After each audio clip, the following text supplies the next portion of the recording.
এই বুড়োকে আমার ঘর থেকে বের করো। আমি একে আমার বাচ্চাদের কাছে রাখতে চাই না। আমার পুত্রবধূ রিয়া রাতে ড্রয়িং রুমে চিৎকার করছিল। আমি আমার ছোট্ট ঘরের দরজা অর্ধেক খুলে দাঁড়িয়েছিলাম। আলো বন্ধ ছিল, তাই কেউ আমাকে দেখতে পাচ্ছিল না, কিন্তু তার প্রতিটি শব্দ আমার বুকে পাথরের মতো আঘাত করছিল।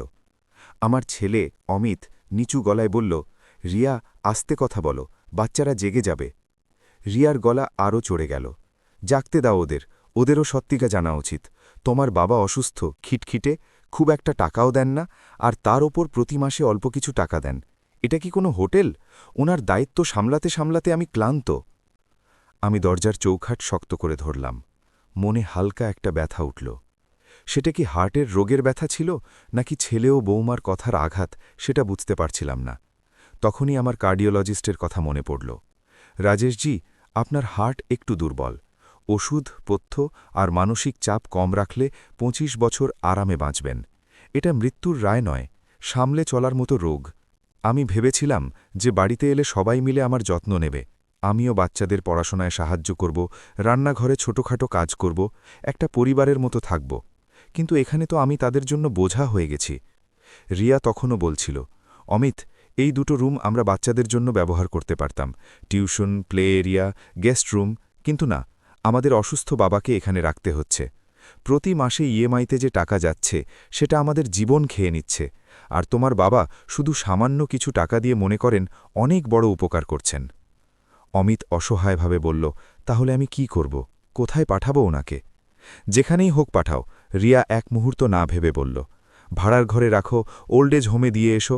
কিন্তু আমি আর এসব করতে পারব না। আমার বাচ্চাদের শৈশবের কথা ভেবে কষ্ট হয়। সারাক্ষণ এই অসুস্থ খিটখিটে চেহারাটা চোখের সামনে ঘোরে। আমি চাই না ওরা এসব শিখুক। ব্যাস ব্যাস ব্যাস। অমিতের গলা দুর্বল শোনাল। ঠিক আছে, আমি কথা বলবো ওনার সাথে। এই দুটো শব্দ, ঠিক আছে, আমার কাছে শাস্তির সিলমোহরের মতো ছিল। আমি ধীরে ধীরে ঘরে ফিরে এলাম এবং বিছানায় বসলাম। সারা রাত ঘুম এলো না। ছাদের দিকে তাকিয়ে দেখতে পাচ্ছিলাম ফেলে আসা বছরগুলো চোখের সামনে দিয়ে ভেসে যাচ্ছে। আমি রাজেশ মালহোত্রা, বয়স ৬৩। মুম্বাইতে ছোট একটা রিয়েল এস্টেটের ব্যবসা করতাম। লোয়ার পারেল, দহিসার, থানে, নবী মুম্বাইতে বছরের পর বছর ধরে পরিশ্রম করে কিছু ছোট বিল্ডিং, দোকান, ফ্ল্যাট তৈরি করেছি। পরে বয়স ও স্বাস্থ্যের কথা ভেবে ৫ বছর আগে ভালো লাভ পাওয়ায় ব্যবসা বিক্রি করে দিই। সবাই ভেবেছিল আমি সামান্য কিছু টাকা কামিয়েছি এবং সাধারণ অবসর জীবন কাটাচ্ছি। আসল সত্যিটা কি ছিল তা শুধু আমি, আমার ব্যাংক এবং আমার আইনজীবী জানত। অমিত আমার একমাত্র ছেলে। তার পড়াশোনা, বিয়ে, নতুন ফ্ল্যাট, গাড়ি, সব কিছুতে আমি মন খুলে খরচ করেছি। ৩ বছর আগে সে বলেছিল, বাবা, আন্ধেরি ওয়েস্টে একটা খুব সুন্দর ফ্ল্যাট পাওয়া যাচ্ছে, কিন্তু ডাউন পেমেন্টের জন্য ৫০ লাখ টাকা কম পড়ছে। আমি এক মুহূর্তও না ভেবে চেক দিয়েছিলাম। তারপর অমিত ও রিয়া ভালোবেসে বলেছিল, বাবা, আপনি একা কেন থাকবেন, আমাদের সাথে চলুন, এখানেই থাকুন। তখন মনে হয়েছিল আমার কত বড় ভাগ্য। কিন্তু মনের কোনো এক কোণায় একজন বৃদ্ধ বাবার ভয় লুকিয়েছিল। এটা কি ভালোবাসা, নাকি শুধু টাকার চমক? তখন থেকেই আমার পরীক্ষা শুরু হয়েছিল। আমি ইচ্ছে করেই নিজেকে ছোট দেখাতে শুরু করলাম। সাধারণ জামাকাপড়, সাধারণ মোবাইল, একটা ছোট্ট ঘরের কোণ, আর প্রতি মাসে ভাড়ার নাম করে অমিতের হাতে সামান্য কিছু টাকা দিতাম। আমার আসল সম্পত্তি কত তা আমি কখনো বলিনি। ৩ বছর ধরে আমি দেখলাম। শুরুতে থ্যাংক ইউ বাবা, তারপর হ্যাঁ ঠিক আছে বাবা, আর এখন শুধু ঠিক আছে রেখে দিন পর্যন্ত এসে ঠেকেছিল। হাসি ধীরে ধীরে হারিয়ে গিয়েছিল। ভোরবেলা মসজিদ থেকে প্রথম আজানের শব্দ শোনা গেল। বাইরে একটু একটু আলো ফুটছিল। আমি বিছানা থেকে উঠে চেয়ারে বসলাম। হৃদয়টা ভারী ছিল, কিন্তু মাথা খুব শান্ত ছিল। তাহলে সিদ্ধান্ত হয়েই গেল, আমি মনে মনে বললাম। এখন আমিও আমার সিদ্ধান্ত নেব। সকাল ৮টা নাগাদ আমি রান্নাঘরে গেলাম। রিয়া চা করছিল। চোখে মুখে না ছিল লজ্জা, না ছিল কুণ্ঠা, শুধু একটু বিরক্তি। অমিত ডাইনিং টেবিলে বসে মোবাইল স্ক্রল করছিল। সুপ্রভাত, আমি বললাম। হ্যাঁ বাবা, সে চোখ নামিয়ে উত্তর দিল। কিছুক্ষণ নীরবতা ছিল। তারপর সে বানানো সহজ গলায় বলল, বাবা, আমি ভাবছিলাম হয়তো আপনার জন্যও ভালো হবে আপনি যদি আলাদা স্বাধীন কোনো জায়গায় থাকেন। মানে আপনার প্রাইভেসি, আপনার রুটিন। ডাক্তারও তো বলেছেন না, আপনার শান্ত পরিবেশ দরকার। সে শব্দ খুঁটছিল। আমি তাকে সাহায্য করলাম। তার মানে এখন আমাকে এখান থেকে চলে যেতে হবে? আমি সরাসরি জিজ্ঞেস করলাম। অমিত ঘাবড়ে গেল। না, মানে আমাদেরও স্পেসের সমস্যা হচ্ছে, বাচ্চাদেরও জায়গা দরকার। সবার জন্যই ভালো হবে আপনি যদি আশেপাশে একটা ছোট ফ্ল্যাট নেন, আমরা সাহায্য করব বাবা। আমি অনেকক্ষণ ধরে তার দিকে তাকিয়ে রইলাম। এই তো সেই ছেলে যে কখনো আমার হাত ধরে রাস্তা পার হতো, আর আজ তার চোখে আমার কাছ থেকে পালিয়ে যাবার তাড়া। আমার সব কিছু পরিষ্কার হয়ে গিয়েছিল। অমিত, আমি শান্তভাবে বললাম, তুমি চিন্তা করো না, আমি আজ থেকেই সব ব্যবস্থা করছি। আমার গলা এত ঠান্ডা আর স্থির ছিল যে অমিত অবাক হয়ে গেল। হয়তো সে ভেবেছিল আমি কাঁদব, অনুরোধ করব, ঝগড়া করব, কিন্তু আমি কিচ্ছু করলাম না। শুধু তার কাঁধে আলতো করে হাত রাখলাম আর ঘরে ফিরে গেলাম। বাইরে বেরোনোর সময় রিয়ার চোখে আমি এক অদ্ভুত চমক দেখলাম, মুক্তির চমক। যাক বাবা, ঝামেলা মিটল, এমন একটা চমক। ঘরে এসে আমি স্যুটকেস বের করলাম আর ধীরে ধীরে কাপড় ভাঁজ করতে লাগলাম। আলমারির ওপরের র্যাক থেকে একটা ছোট কালো লোহার বাক্স নামালাম। এই বাক্সটাই ছিল আমার আসল জগতের চাবি। চাবি ঘোরালাম, বাক্স খুললাম। ভেতরে ফাইলের একটা সারি ছিল। ফিক্সড ডিপোজিটের কাগজ, শেয়ার মার্কেটের স্টেটমেন্ট, মিউচুয়াল ফান্ড, ২-৩টে প্রপার্টির কাগজ, আর সবার উপরে একটা বড় পোর্টফোলিও, যার উপর স্পষ্ট লেখা ছিল মোট আনুমানিক সম্পত্তি প্রায় ৬৪০ কোটি টাকা। আমি হালকা হাসলাম। অমিত আর রিয়া ভাবে বাবার কাছে কিছুই অবশিষ্ট নেই, কিন্তু সত্যি বলতে আমি চাইলে এরকম ২-৩টে ফ্ল্যাট ক্যাশ দিয়ে কিনে নিতে পারি, যার ইএমআই ভরতে ভরতে ওদের পুরো জীবন কেটে যাবে। আমি আলতো করে সেই ফাইলের উপর হাত বোলালাম আর মনে মনে ভাবলাম, রাজেশ, এখন সময় এসেছে। যারা তোমাকে বোঝা ভেবেছে তাদের জানা উচিত আসল বোঝা কাকে বলে আর আসল সম্মানই বা কী। আমি মোবাইল তুললাম এবং ৩জন মানুষের কথা মনে পড়ল। মীরা দেসাই, আমার পুরনো আইনজীবী, যিনি আমার উইল তৈরি করছিলেন; শ্রী সেন, আমার প্রাইভেট ব্যাংক ম্যানেজার; আরেকটা নাম যাকে আজ প্রথমবার ফোন করতে হবে, একজন ভালো রিয়েল এস্টেট এজেন্ট যে আমাকে মুম্বাইতে শান্তিতে ও সম্মানের সাথে থাকার মতো একটা ঘর আমার নামে জোগাড় করে দেবে। তবে তার আগে আমি আরেকটা কাজ করলাম। আমার পুরনো সাধারণ দেখতে অ্যান্ড্রয়েড ফোনটা তুললাম, ক্যামেরা খুললাম আর নিজের দিকে তাকিয়ে হাসলাম। যদি আপনারা আমার এই গল্প শুনছেন, তবে আগে চ্যানেলটা সাবস্ক্রাইব করুন এবং কমেন্টে লিখুন যে আপনারা ভারতের কোন শহর থেকে শুনছেন। আমি সত্যিই জানতে চাই যে কত মানুষ মনে করে বৃদ্ধরা বোঝা নয়, আশীর্বাদ। তারপর আমি দীর্ঘশ্বাস নিলাম আর নম্বর ডায়াল করলাম। হ্যালো, মীরাজি, আমি রাজেশ মালহোত্রা বলছি। এখন সময় এসেছে আমাদের পুরনো ফাইলগুলো খোলার। এখান থেকেই আমার জীবনের দ্বিতীয় পরীক্ষার শুরু হল।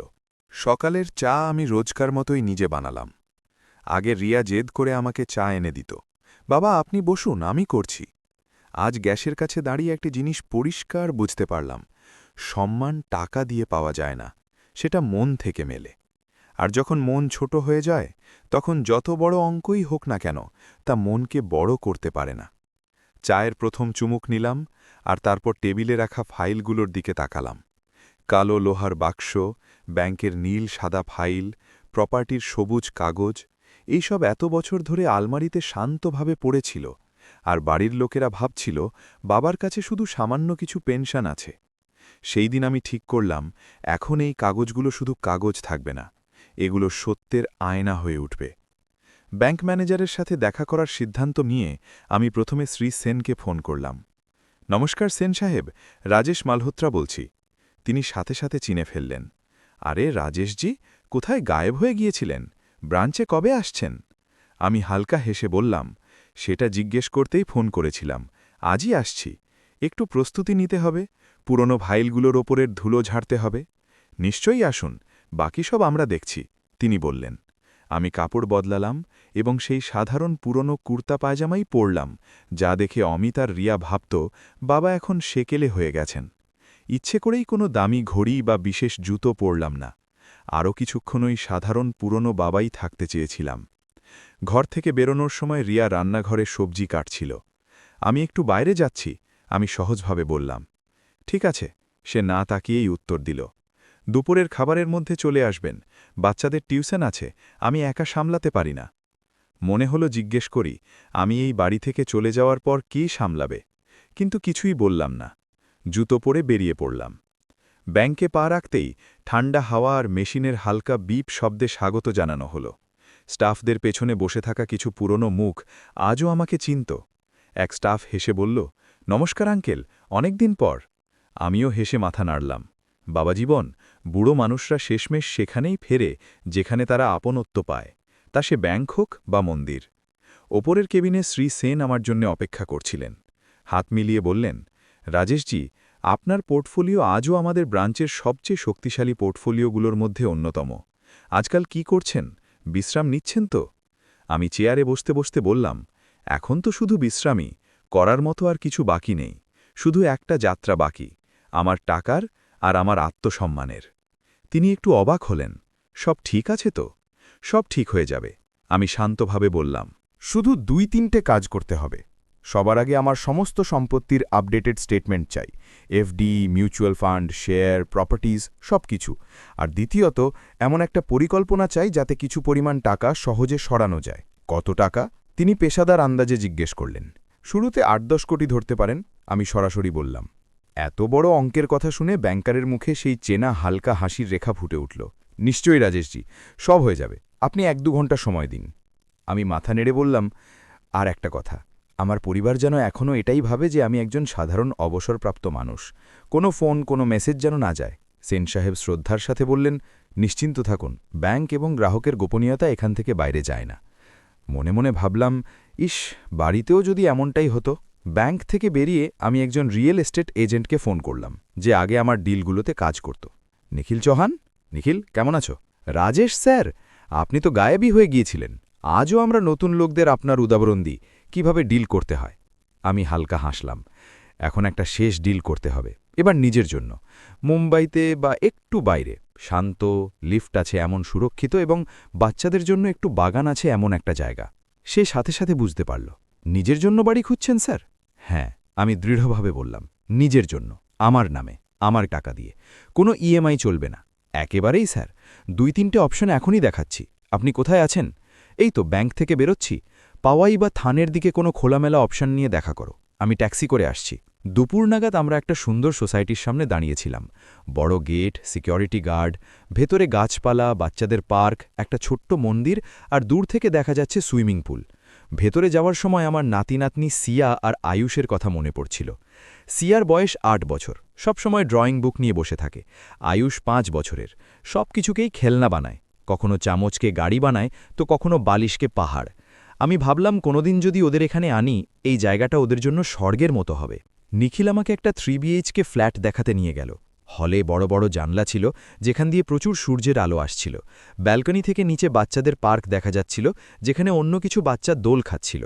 রান্নাঘর পরিষ্কার, মডিউলার সেটআপ, গ্যাস পাইপলাইন, দুটো সাধারণ মাপের ঘর এবং একটি মাস্টার বেডরুম, যার বাথরুমও পরিষ্কার, পরিপাটি এবং প্রবীণ নাগরিকদের জন্য আরামদায়ক করে তৈরি। বাথরুমের গ্র্যাব বারগুলো দেখে আমার মনে হলো, হার্টের রোগের পাশাপাশি বয়সও তো হয়েছে, অন্তত এখানে পড়ে যাওয়ার ভয় কম থাকবে। নিখিল বলছিল যে এই সোসাইটি খুব শান্ত, বেশিরভাগ পরিবারই রিটায়ার্ড কাপল। ওপরের তলায় তো একজন ডাক্তার কাকা কাকিমাও থাকেন। আমি আস্তে করে জিজ্ঞেস করলাম, দাম কত? সে রেঞ্জ বলল। মার্কেট প্রাইস অনুযায়ী ৩.৫ থেকে ৩.৫ কোটির কাছাকাছি। তবে আপনার জন্যে নেগোসিয়েশন হতে পারে। মালিক ক্লিয়ার পেমেন্ট চাইছেন। আমি এক মুহূর্ত না ভেবে বললাম, কাগজপত্র পরিষ্কার থাকলে আমি ৩,১৫,০০,০০০ পর্যন্ত কোনো লোন না নিয়ে সরাসরি পেমেন্ট করতে পারি। কিন্তু শর্ত একটাই, সময় নষ্ট করা যাবে না এবং সব কাগজপত্র ভালো করে পরীক্ষা করেই ডিল ফাইনাল করতে হবে। নিখিলের চোখে চমক এলো। স্যার, এমন ক্লায়েন্টের সাথে কাজ করতে মজা লাগে। আমি মালিকের সাথে কথা বলছি, আপনি টোকেন দিন। ডকুমেন্ট ভেরিফিকেশনের পর পুরো পেমেন্ট করে বাড়ি আপনার নামে করে দেব। আমি ব্যাগ থেকে চেক বই বের করলাম। হাত একটু কাঁপছিল। রোগের কারণে নয়, এক অদ্ভুত স্বস্তি পাওয়ার কারণে। এ নাও ২৫ লাখ টাকার টোকেন, আমি বললাম। নাম সেই পুরনোই, রাজেশ মালহোত্রা। আমি চেকে সই করলাম আর মনে মনে ভাবলাম, অমিত ভাবে যে আমি মাসে ৫০০ টাকা দিতেও দ্বিধা করি। ইস, সে যদি দেখতে পেত যে তার সেই অকেজো বুড়ো বাবা একদিনে ২৫ লাখ টাকার চেক এমনভাবে লিখছে যেন রাস্তার ধারের সিঙাড়া কিনছে। সন্ধ্যায় বাড়ি ফিরলে রিয়া দরজা খুলল। এত দেরি হলো কোথায় বাবা? গলায় কোনো চিন্তা ছিল না, শুধু হিসাব নেওয়ার সুর ছিল। একটু ব্যাংকের কাজ ছিল, তারপর একটু এদিক সেদিক। আমি সহজভাবে বললাম। অমিত সোফায় ল্যাপটপ নিয়ে বসেছিল। বাচ্চারা ওদের ঘরে কার্টুন দেখছিল, ফোনের স্ক্রিনের আলো দূর থেকে দেখা যাচ্ছিল। ডাইনিং টেবিলে বসতে গিয়ে আমি খেয়াল করলাম, আমার পুরনো জায়গাটা এখন বাচ্চারা নিয়ে নিয়েছে, আর আমার চেয়ারটা একটু পাশে সরিয়ে রাখা হয়েছে। আমি চুপচাপ সেই সরানো চেয়ারটাতেই গিয়ে বসলাম। বাবা, অমিত গলা খাকড়ি দিয়ে জিজ্ঞেস করল। বাড়িটার ব্যাপারে কিছু ভেবেছেন? হ্যাঁ, আমি ডালখাত নিতে নিতে বললাম। ভেবেছি এবং সিদ্ধান্তও নিয়েছি। রিয়ার চোখে আবার সেই চমক এলো। ওহ, তাই নাকি? তারপর? আমি শান্তভাবে বললাম, আমি আমার আলাদা বাড়ি নিচ্ছি, এখান থেকে একটু দূরে, কিন্তু খুব সুন্দর আর শান্ত এলাকা। পেপার ওয়ার্ক শুরু হয়ে গেছে, সব ফাইনাল হলে আমি শিফট করে যাব। তোমাদের কোনো টেনশন নেওয়ার দরকার নেই। অমিত অবাক হয়ে বলল, এত তাড়াতাড়ি? আমি হাসলাম, যখন সিদ্ধান্ত মন থেকে হয় না বাবা, তখন দেরি করা ভালো নয়। রিয়া আনুষ্ঠানিকভাবে বলল, বাবা, আমাদের বললে আমরাও সাহায্য করতাম, লোনের পেপার, ইএমআই ইত্যাদি। আমি সরাসরি তার চোখের দিকে তাকিয়ে বললাম, তোমাদের এমনিতেই ইএমআই নিয়ে খুব সমস্যা, তাই না বৌমা? সে 1 সেকেন্ড থমকে গেল, তারপর চামচ দিয়ে প্লেটে ঠকঠক করতে লাগল। আমি তো শুধু বাচ্চাদের ভবিষ্যতের জন্যই বলছিলাম। সে বিড়বিড় করল। আমি ওখানেই বিষয়টা ছেড়ে দিলাম। কিছু না, আমি যেমন যেমন জিনিসপত্র কমাবো, তোমরা ওই ঘরটা বাচ্চাদের জন্য ব্যবহার করো। তোমাদের ইচ্ছাও পূর্ণ হল, আমারও। অমিতের মুখে স্বস্তির এবং কিছুটা লজ্জার ভাব ছিল। হয়তো সে ভাবছিল কত সহজে হয়ে গেল, বাবা নিজেই রাজি হয়ে গেলেন। সে কি জানত যে এই সহজ মনে হওয়া গল্পটা সবে শুরু হয়েছে? পরের দিন সকালে আমি অ্যাডভোকেট মীরা দেশাইকে ফোন করলাম। গত ১৬ বছর ধরে উনি আমার সব আইনি কাজ দেখতেন, প্রপার্টি পেপার্স, কোম্পানি বিক্রি, উইল, সব কিছু। মীরা নমস্কার, রাজেশ মালুত্রা বলছি। আরে রাজেশজি, তার গলায় আন্তরিকতা ছিল। আপনার নাম নিলেই ফাইলগুলোর ওপরে ধুলো এমনিতেই উড়ে যায়। শরীর কেমন আছে? হার্ট একটু দুর্বল, কিন্তু মাথাটা এখনও একটু বেশি বুদ্ধিমান। আমি হেসে বললাম, আমি আপনার সাথে দেখা করতে চাই, খুব জরুরি কাজ আছে। আজ অফিসে থাকবেন কি? হ্যাঁ, আমি 4টে পর্যন্ত আছি, আপনি যখন খুশি আসুন। দুপুরে আমি তার অফিসে পৌঁছলাম। ছোট কেবিন, দেওয়ালে ডিগ্রি এবং পুরস্কার, আলমারিতে মোটা মোটা ফাইল। মীরা হাত জোড় করে নমস্কার করলেন এবং বললেন, আসুন বসুন। কি ব্যাপার? আমি সরাসরি মূল কথায় এলাম।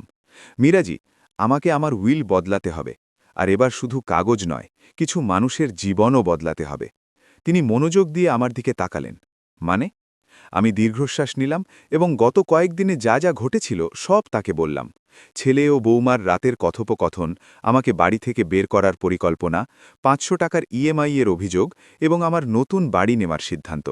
তিনি শান্তভাবে সব শুনলেন এবং তারপর বললেন, আমি আপনার পুরনো ফাইলটা বের করছি।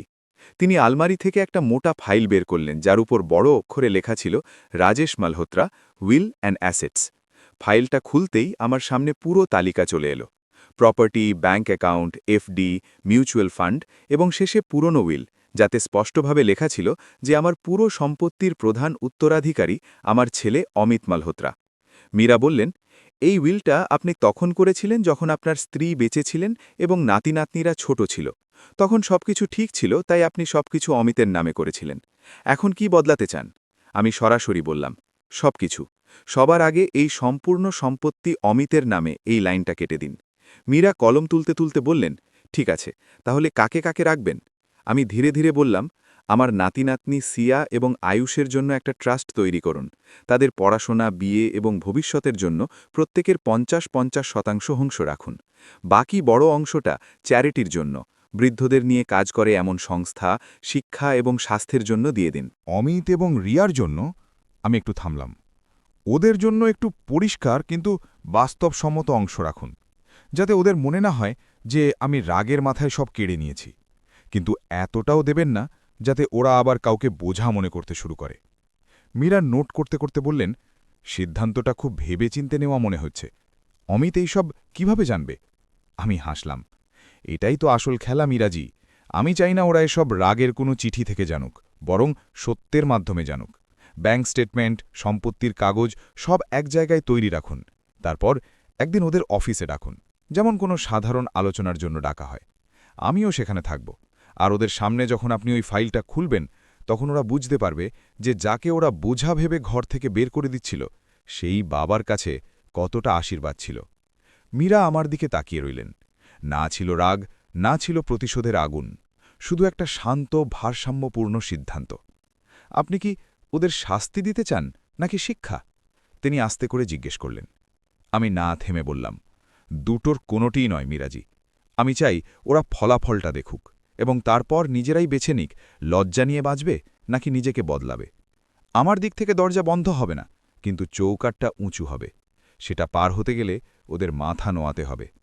মীরা হালকা হাসলেন। আপনি এখনও সেই পুরনো রাজেশই আছেন, বুকে ক্ষত থাকা সত্ত্বেও অন্যদের সুযোগ দেন। ঠিক আছে, আমি সব কাগজপত্র তৈরি করে নিচ্ছি। একটা কাজ করুন, আগামী সপ্তাহ পর্যন্ত আপনার নতুন বাড়িটা ফাইনাল করে ফেলুন। তারপর আমরা অমিতকে ফোন করব। তার এই কথা শুনে আমার গায়ে একটা কাঁটা দিয়ে উঠল। হ্যাঁ, আমি আস্তে করে বললাম, আগামী সপ্তাহটা শুধু প্রস্তুতির হবে, তারপর আসল ফলাফল শুরু হবে। মীরা ফাইল বন্ধ করতে করতে বললেন, তৈরি থাকুন রাজেশজি, খেলা এবার শুরু হতে চলেছে। আমি বুকে হাত রেখে ভাবলাম, এটা খেলা নয়, এটা একটা পরীক্ষা, আমারও এবং অমিতেরও। ওখান থেকে মিরাজির কেবিন থেকে বেরিয়ে এলাম এবং আমি স্পষ্টভাবে অনুভব করলাম যে আমার জীবন এখন দুটো ভাগে ভাগ হয়ে গেছে। একটা যেখানে আমি ছেলের সাথে এক ঘরে থাকছিলাম, আর অন্যটা যেখানে আমি আমার সম্মানের বাড়িতে এবং সত্যের ওপর ভিত্তি করে তৈরি উইলের সাথে থাকব। মিরাজির অফিস থেকে ফেরার পর বেশ কয়েকদিন আমি বাইরে থেকে সেই সাধারণ শান্ত বৃদ্ধই রইলাম, কিন্তু ভেতর থেকে সব বদলে গিয়েছিল। নতুন বাড়ি প্রায় ফাইনাল হয়ে গিয়েছিল, ব্যাংক স্টেটমেন্ট তৈরি ছিল, ট্রাস্টের খসড়া তৈরি হচ্ছিল, আর সবচেয়ে বড় কথা, উইলে লেখা সম্পূর্ণ সম্পত্তি অমিতের নামে, এই লাইনটা এখন শুধু কাগজেই রয়ে গিয়েছিল, মনে নয়। এই দিনগুলোতে অমিত আমার সাথে কম কথা বলতে শুরু করেছিল। হয়তো সে ভাবছিল যে কথা বাড়ালে আমি আবেগপ্রবণ হয়ে পড়ব, কাঁদব, রাগ করব, আর তাকে আবার বোঝাতে হবে যে স্পেস কেন জরুরি। আমিও তাকে থামানোর চেষ্টা করিনি। কখনো কখনো চা বানানোর সময় মনে মনে শুধু এটুকুই বলতাম, আরেকটু থামো বাবা, তুমি নিজেই তোমার সম্পর্কে সিদ্ধান্ত শুনতে পাবে। একদিন সন্ধ্যায় মিরাজির ফোন এলো, রাজেশজি, কাগজপত্র প্রায় তৈরি, এখন পরের পদক্ষেপ হল অমিতকে এখানে ডাকা। কি অজুহাতে? আমি জিজ্ঞেস করলাম। অজুহাত নয়, সত্যি, তিনি শান্তভাবে উত্তর দিলেন। আপনার দেওয়া সেই ৫০ লাখ টাকার গিফটের কথা মনে আছে তো? আইনগতভাবে সেটাকে অ্যাডভান্স লোনের মতো ট্রিট করা যেতে পারে, শুধু ডকুমেন্টের সঠিক লাইনটা যোগ করলেই হলো। আমরা কিছু ক্লজ আপডেট করছি। আমি তাকে বলবো যে একটি গুরুত্বপূর্ণ পারিবারিক ডকুমেন্টেশনের জন্য তার সই দরকার। সে নিশ্চয়ই আসবে। আপনিও সেখানেই থাকবেন, কিন্তু আগে আমি তার সাথে কথা বলবো। আমি কয়েক মুহূর্ত চুপ করে রইলাম। তারপর বললাম, ঠিক আছে মিরাজি, যেদিন ও আসবে তার আগে আমাকে জানাবেন, আমি সময়ের আগেই পৌঁছে যাব। ফোন রেখে আমি জানলার বাইরে তাকালাম। নিচে খেলতে থাকা বাচ্চাদের দেখে সিয়া আর আয়ুষের কথা আবার মনে পড়ল। মনে হলো, যাদের জন্য আমি সারা জীবন কষ্ট করলাম, আজ তাদের সামনেই এই সব নাটক চলছে। কিন্তু হয়তো ওদের ভবিষ্যতের জন্যেই এটা জরুরি, যাতে ওরা বুঝতে পারে যে বৃদ্ধদের অপমান কখনো সস্তায় মেটে না। দুদিন পর সকালেই মিরাজির মেসেজ এলো, আজ বিকেল ৪টের সময় অমিতকে ডাকা হয়েছে, আপনি ৩:১৫ আসবেন। আমি মোবাইলটা পাশে রাখলাম। অমিত সকালের নাস্তার টেবিলে বসেছিল। রিয়া বাচ্চাদের স্কুলের জন্য তৈরি করছিল। আজ একটু দেরি হবে, আমি সহজভাবে বললাম। একটা পুরনো আইনি কাজ আছে, আইনজীবীর কাছে যেতে হবে। অমিত আমার দিকে তাকালো, চোখে একটু সন্দেহ ছিল। সব ঠিক আছে তো বাবা? আমি হেসে উত্তর দিলাম, সব ঠিক হয়ে যাবে বাবা, আজ হয়তো তোমারও কোনো পুরনো কাজ সম্পূর্ণ হয়ে যাবে। ওরা আমার কথার মানে বুঝতে পারল না। সে শুধু ওকে বলে উঠে পড়ল। আমাকে দেখে মনে হচ্ছিল সে এখনও এটাই ভাবছে যে আমি বাড়ি ছাড়ার কাগজপত্র বানাচ্ছি। রিয়া যাওয়ার সময় বলল, বাবা, ফেরার সময় সবজি আনবেন, আর হ্যাঁ, বাড়ির চাবিটা সাথে নিয়ে যান, আমি বাচ্চাদের টিউশনের জন্য দেরিতে ফিরব। আমি মনে মনে আস্তে করে বললাম, চাবি তো আজও সাথে নিয়ে যাচ্ছি, তবে বাড়ির নয়, সম্পর্কের। রোজকার মতো সাধারণ পোশাকে মিরাজির অফিসের সময়ের আগেই পৌঁছে গেলাম। ছোট রিসেপশন, কিছু মানুষ ফাইল নিয়ে বসেছিল। রিসেপশনিস্ট আমাকে চিনে ফেলল। রাজেশ স্যার, মীরা ম্যাডাম আপনার জন্য অপেক্ষা করছেন। মীরার কেবিনে যাওয়ার পর তিনি হেসে বললেন, আপনি একেবারে সঠিক সময়ে এসেছেন। অমিতকে ৪টের সময় ডাকা হয়েছে। আপনি চাইলে পাশের ছোট কেবিনে বসতে পারেন, অথবা এখানকার কোনায় চেয়ারে। আমি আগে ওর সাথে একান্তে কথা বলবো, তারপর আপনাকে ভেতরে ডাকব। আমি মাথা নাড়লাম, না মিরাজি, আমি এখানেই কোনায় বসব। আপনার যা বলার আছে খোলাখুলি বলবেন, আমি শুনতে এসেছি, বলতে নয়। তিনি টেবিলে রাখা মোটা ফাইলের দিকে ইশারা করলেন। ওপরে বড় অক্ষরে লেখা ছিল, Rajesh Malhotra, updated assets and will. ফাইলের ধারে রঙিন ট্যাব দেখা যাচ্ছিল। একটা ট্যাবে টোটাল অ্যাসেটস, দ্বিতীয়টায় ওল্ড উইল, তৃতীয়টায় নিউ উইল ড্রাফট, এবং আলাদা একটা ট্যাবে loan and gift to Amit. Meera বললেন, অমিত এলেই আমি সবার আগে এই ট্যাবটা খুলব। আমি স্বস্তির নিঃশ্বাস ফেললাম আর বললাম, শুধু এইটুকু খেয়াল রাখবেন যেন আমাকে প্রতিশোধ পরায়ণ মানুষ মনে না হয়। আমি শুধু এটুকুই চাই যে সত্যিটা ওর সামনে এসে দাঁড়াক আর আমি শান্তভাবে সেটা দেখি। মীরা আমার চোখের দিকে তাকিয়ে বললেন, আপনাকে এমনিতেও প্রতিশোধ পরায়ণ মনে হয় না রাজেশজি। আপনার গলার স্বর স্পষ্ট বলে দিচ্ছে যে আপনি শুধু সম্মান চান, কারো ক্ষতি নয়। ঘড়ির কাঁটা ধীরে ধীরে 4টের দিকে এগোতে লাগল। আমার বুকের ধুকপুকানি একটু বেড়ে গিয়েছিল, কিন্তু আমি নিজেকে শান্ত রাখার চেষ্টা করছিলাম। ঠিক 4:05 রিসেপশনিস্ট ইন্টারকমে জানালো, ম্যাম, অমিত মালহোত্রা এসেছেন।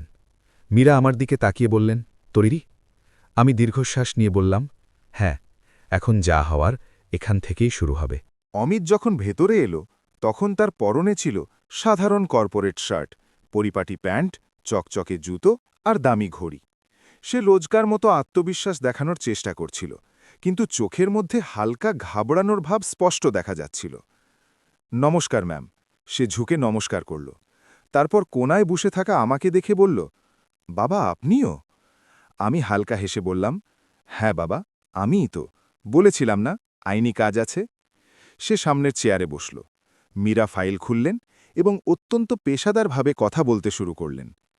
অমিতজি, আপনি জানেনই যে আপনার বাবার কিছু পুরনো ডকুমেন্টস আছে, প্রপার্টি, ইনভেস্টমেন্টস, উইল, যেগুলো এখন আপডেট হচ্ছে। আপনি আগে থেকেই এই কাগজগুলোর বেনিফিশিয়ারি, তাই এই সব আপনার সামনে রাখা জরুরি।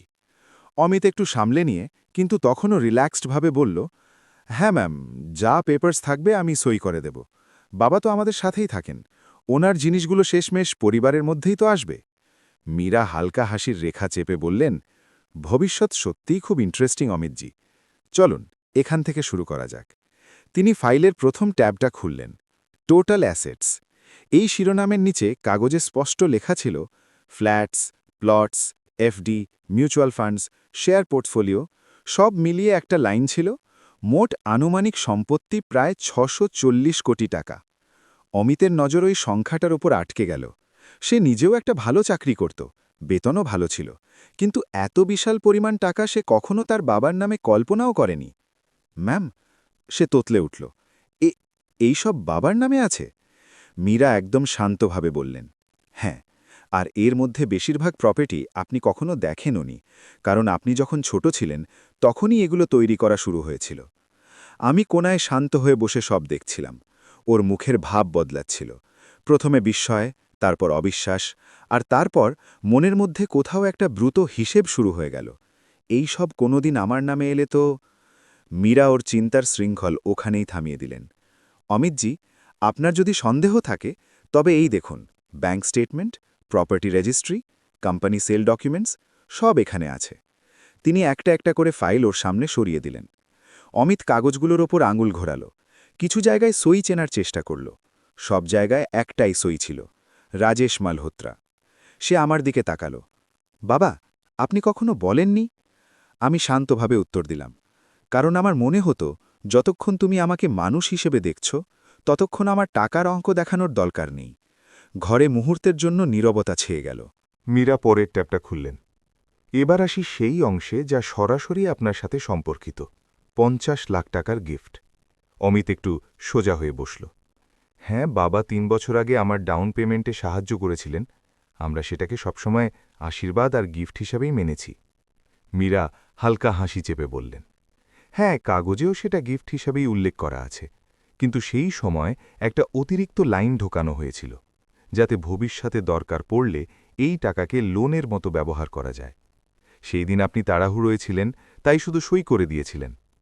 তিনি একটা ডকুমেন্ট ওর সামনে রাখলেন, যাতে অমিতের সই স্পষ্ট দেখা যাচ্ছিল, এবং নিচে একটা ছোট লাইন ছিল, প্রয়োজন হলে দাতা রাজেশ মালহোত্রার এই টাকা ফেরত চাওয়ার আইনি অধিকার থাকবে এবং সেই টাকাকে ঋণ হিসাবে গণ্য করা হবে। অমিত ওই লাইনটা দুবার পড়ল। ওর মুখের রং পাল্টে গেল। মানে ম্যাম, এর অর্থ? মীরা পেশাদার গলায় উত্তর দিলেন, এর অর্থ হল আজ আপনার বাবা চাইলে এই 50 লাখ টাকা আনুষ্ঠানিকভাবে আপনার কাছ থেকে ফেরত চাইতে পারেন। সুদ না ধরলেও আসল টাকা ফেরত দিতে হবে, আর সুদ ধরলে এই অঙ্কটা 70-80 লাখ পর্যন্ত যেতে পারে। আমি দেখলাম অমিতের আঙুলগুলো চেয়ারের হাতল শক্ত করে ধরে সাদা হয়ে গিয়েছিল। হয়তো ওর মাথায় একসাথে ফ্ল্যাটের ইএমআই, বাচ্চাদের স্কুলের ফি, কার লোন, ক্রেডিট কার্ড, সব হিসেব ঘুরপাক খাচ্ছিল। কিন্তু বাবা এমনটা কেন করবেন? ওর গলায় সেই পুরনো আত্মবিশ্বাস এখন উধাও হয়ে গিয়েছিল। মীরা কাঁধ ঝাঁকিয়ে বললেন, সেটা তো উনিই বলতে পারবেন, আমি শুধু আইন বোঝাচ্ছি। তারপর মীরা ফাইল থেকে আরও একটা কাগজ বের করলেন। এবার এটা দেখুন, এটা আপনার বাবার পুরনো বিলের কপি। তিনি কাগজটা আমার দিকে ঘোরালেন। আমি জানতাম তাতে কি লেখা আছে, আর তারপর সেই কাগজটা অমিতের সামনে রাখলেন। এই উইল অনুযায়ী মীরা বললেন, আপনার বাবার মৃত্যুর পর তার প্রায় সমস্ত সম্পত্তি, প্রপার্টি, ইনভেস্টমেন্টস, ব্যাংক ব্যালেন্স, এগুলোর প্রাথমিক উত্তরাধিকারী আপনিই ছিলেন। অমিতের চোখ খুব দ্রুত লাইনগুলো পড়তে শুরু করল। ওর ঠোঁট নড়ল, সে বিড়বিড় করল, সব আমার নামে। সে ওপরে তাকাল। ওর দৃষ্টি আমার আর মীরার মধ্যে বারবার ঘুরপাক খাচ্ছিল। হয়তো প্রথমবার সে বুঝতে পারল, যাকে সে শুধু ৫০০ টাকার ইএমআই দেওয়া বুড়ো ভেবেছিল, সেই বাবা তাকে সারা জীবনের জন্য এতটা কিছু দিয়েছিলেন যে তার বাচ্চাদেরও কোনোদিন চিন্তায় পড়তে হতো না। মীরা কাগজটা আবার ফাইলে রাখলেন এবং শান্তস্বরে বললেন, খেয়াল করুন, আমি ছিলেন বলেছি। অমিত চমকে গেল, মানে এখন? মীরা নিউ ওয়েল ড্রাফট ট্যাবটা খুললেন। ওপরে মোটা অক্ষরে লেখা ছিল, draft not registered yet. Meera আমার দিকে ঘুরে বললেন, রাজেশজি, আমি পড়ে শোনাব নাকি আপনি নিজেই বলবেন? আমি দীর্ঘশ্বাস নিলাম। এই সেই মুহূর্ত যার জন্য আমি এতদিন ধরে অপেক্ষা করছিলাম। চিৎকার করার জন্য নয়, প্রতিশোধ নেওয়ার জন্যেও নয়, শুধু শান্ত থেকে আমার ছেলেকে ফলাফলটা দেখানোর জন্য। আপনিই পড়ুন মীরাজি, আইনের ভাষা আপনার মুখ থেকেই বেশি স্পষ্ট শোনায়। মীরা শুরুর লাইনগুলো বাদ দিয়ে সরাসরি অমিতের সাথে সম্পর্কিত অংশটা পড়তে শুরু করলেন। নতুন উইল অনুযায়ী তিনি স্পষ্ট ভাষায় পড়লেন, শ্রী রাজেশ মালহোত্রা তার মোট সম্পত্তিকে দুটি প্রধান ভাগে ভাগ করছেন। প্রথম অংশ নাতনি সিয়া মালহোত্রা এবং নাতি আয়ুষ মালহোত্রার নামে ট্রাস্টের আকারে, যা তাদের শিক্ষা, স্বাস্থ্য এবং ভবিষ্যতের প্রয়োজনে ব্যবহার করা হবে। দ্বিতীয় অংশ সম্মানীয় দাতব্য সংস্থা, বৃদ্ধদের যত্নের জন্য কাজ করা সংস্থা এবং শিক্ষার সাথে জড়িত সংগঠনগুলোকে অনুদান হিসেবে দেওয়া হবে। বাকি শতাংশ পরে নির্ধারণ করা হবে। পুত্র অমিত মালহোত্রার জন্য থাকবে। এইটুকু বলে তিনি থামলেন। অমিত সামনের দিকে ঝুঁকল। শর্ত কি? মীরা আমার দিকে তাকিয়ে বললেন, এই শর্তটা আপনার বাবাই স্পষ্ট করবেন। ঘরের বাতাস ভারী হয়ে গেল। এসি চলছিল, কিন্তু আমার ছেলের কপালে ঘামের বিন্দু জায়গা করে নিয়েছিল। যে চোখে একসময় আমার জন্য শুধু ছেলের ভালোবাসা ছিল, আজ সেখানে ভয়, লজ্জা এবং কিছুটা জেজের ছাপ ছিল। বাবা, আপনি এসব করলেন? সে কাঁপা কাঁপা গলায় জিজ্ঞেস করল। আমি প্রথমবার চেয়ার থেকে একটু সামনের দিকে ঝুঁকলাম এবং সরাসরি ওর চোখের দিকে তাকিয়ে বললাম, না অমিত, আমি করিনি, তুমি করেছ। আমি শুধু কাগজে সেটাই নামিয়ে আনছি যা তোমার ব্যবহার বছরের পর বছর ধরে আমার মনের উপর লিখেছে। সে অবাক হয়ে আমার দিকে তাকিয়ে রইল। মীরা শান্ত ছিলেন, ঘরটা যেন আমাদের নিঃশ্বাসেই ভরে গিয়েছিল। আমি ধীরে ধীরে বলতে শুরু করলাম, ৩ বছর আগে তুমি বলেছিলে, বাবা, আমাদের সাথে থাকুন। তখন আমার মনে হয়েছিল আমি কত ভাগ্যবান। আমি তোমাকে পড়িয়েছি, ব্যবসায় শক্ত পায়ে দাঁড় করিয়ে দিয়েছি, বিয়েতে পূর্ণ সম্মান দিয়েছি, ৫০ লাখ এমনভাবে দিয়েছি যে কখনো ফেরত নেওয়ার কথা ভাবিওনি। সেই রাত পর্যন্ত আমার মনে হতো যে তুমি আমাকে নিজের মনে করো। অমিতের গলায় কিছু একটা আটকে গেল। কোন রাত বাবা? আমি থামলাম না। সেই রাত যখন তুমি আর রিয়া ড্রয়িং রুমে দাঁড়িয়ে কথা বলছিলে, এই বুড়োকে এখান থেকে বের করো, এই ঘর থেকে, বাচ্চাদের থেকে দূরে রাখো। এ প্রতি মাসে শুধু ৫০০ টাকা দেয় আর আমাদের মাথার উপর বসে থাকে। আমি দরজার পিছনে দাঁড়িয়েছিলাম, সব শুনছিলাম। অমিতের মুখের রং উড়ে গেল। সে ফিসফিস করে জিজ্ঞেস করল, আপনি শুনছিলেন? হ্যাঁ, আমি শান্তভাবে উত্তর দিলাম। আর সেই রাতেই আমি সিদ্ধান্ত নিয়েছি, তোমার আর আমার দুজনের জীবনই বদলাতে হবে। আমি তোমাকে অভুক্ত রাখতে চাই না, তোমার বাচ্চাদের কাছ থেকে তাদের দাদুকে কেড়ে নিতে চাই না, তোমাকে রাস্তায় দেখতে চাই না, কিন্তু নিজেকেও আমি বিনে পয়সায় বোঝা হিসেবে দেখতে পারি না। তাই মিরাজির সাথে এই নতুন উইল তৈরি করেছি। অমিতের চোখে জল এলো। বাবা, কিন্তু আমার তো ওটা উদ্দেশ্য ছিল না। আমি হাত তুলে ওকে থামালাম। ওই সব অজুহাত মিরাজি আগেই শুনে নিয়েছেন। স্পেস, প্র্যাকটিক্যাল লাইফ, আমি ভাষণ দিতে আসিনি। শুধু এটুকু বলতে এসেছি যে আমার সম্পত্তি এখন আর তোমার গ্যারেন্টি নয়, তোমার আচরণই তোমার গ্যারেন্টি হবে।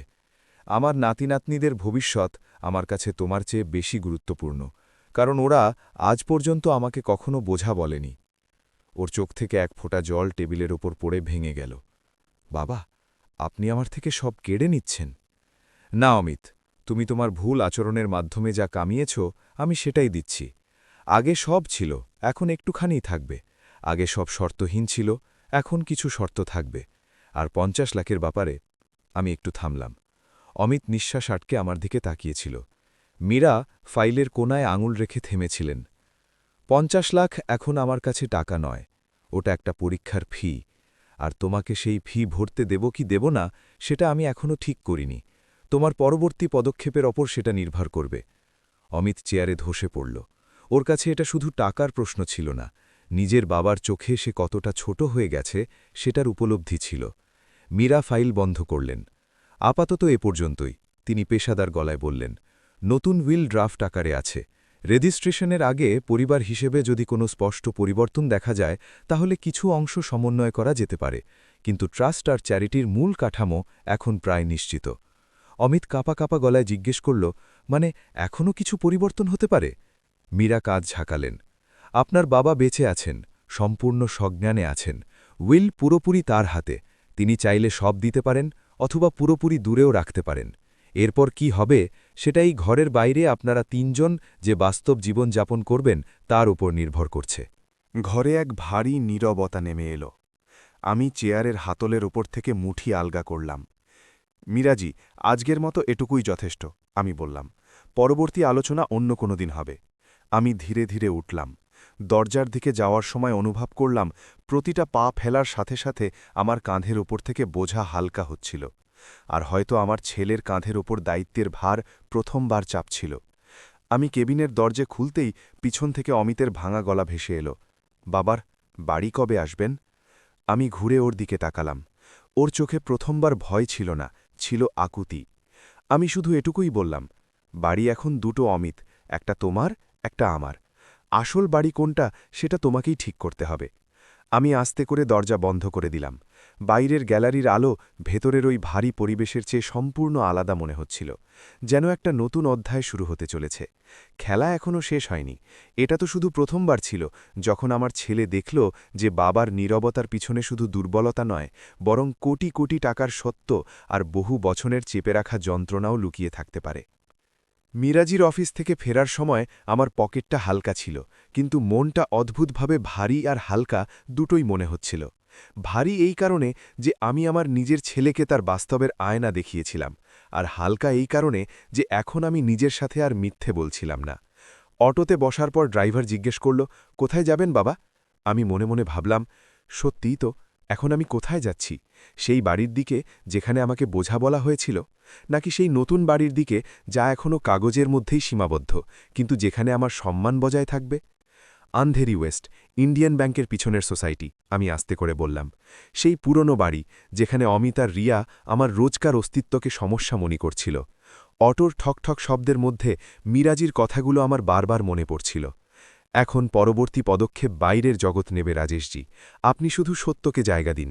আমি বুঝতে পেরেছিলাম যে এখন আর এই বিষয়টা শুধু ঘরের চার দেওয়ালে আটকে থাকবে না। আইন, সমাজ, আত্মীয়স্বজন সবাই ধীরে ধীরে নিজেদের মতো করে এই গল্পে ঢুকে পড়বে। বাড়ি পৌঁছনোর সময় দরজা খোলাই ছিল। রিয়া বাচ্চাদের হোমওয়ার্ক করাচ্ছিল, আর টিভিতে হালকা আওয়াজে কোনো একটা সিরিয়াল চলছিল। আমাকে দেখেই সে চট করে চ্যানেল বদলে দিল।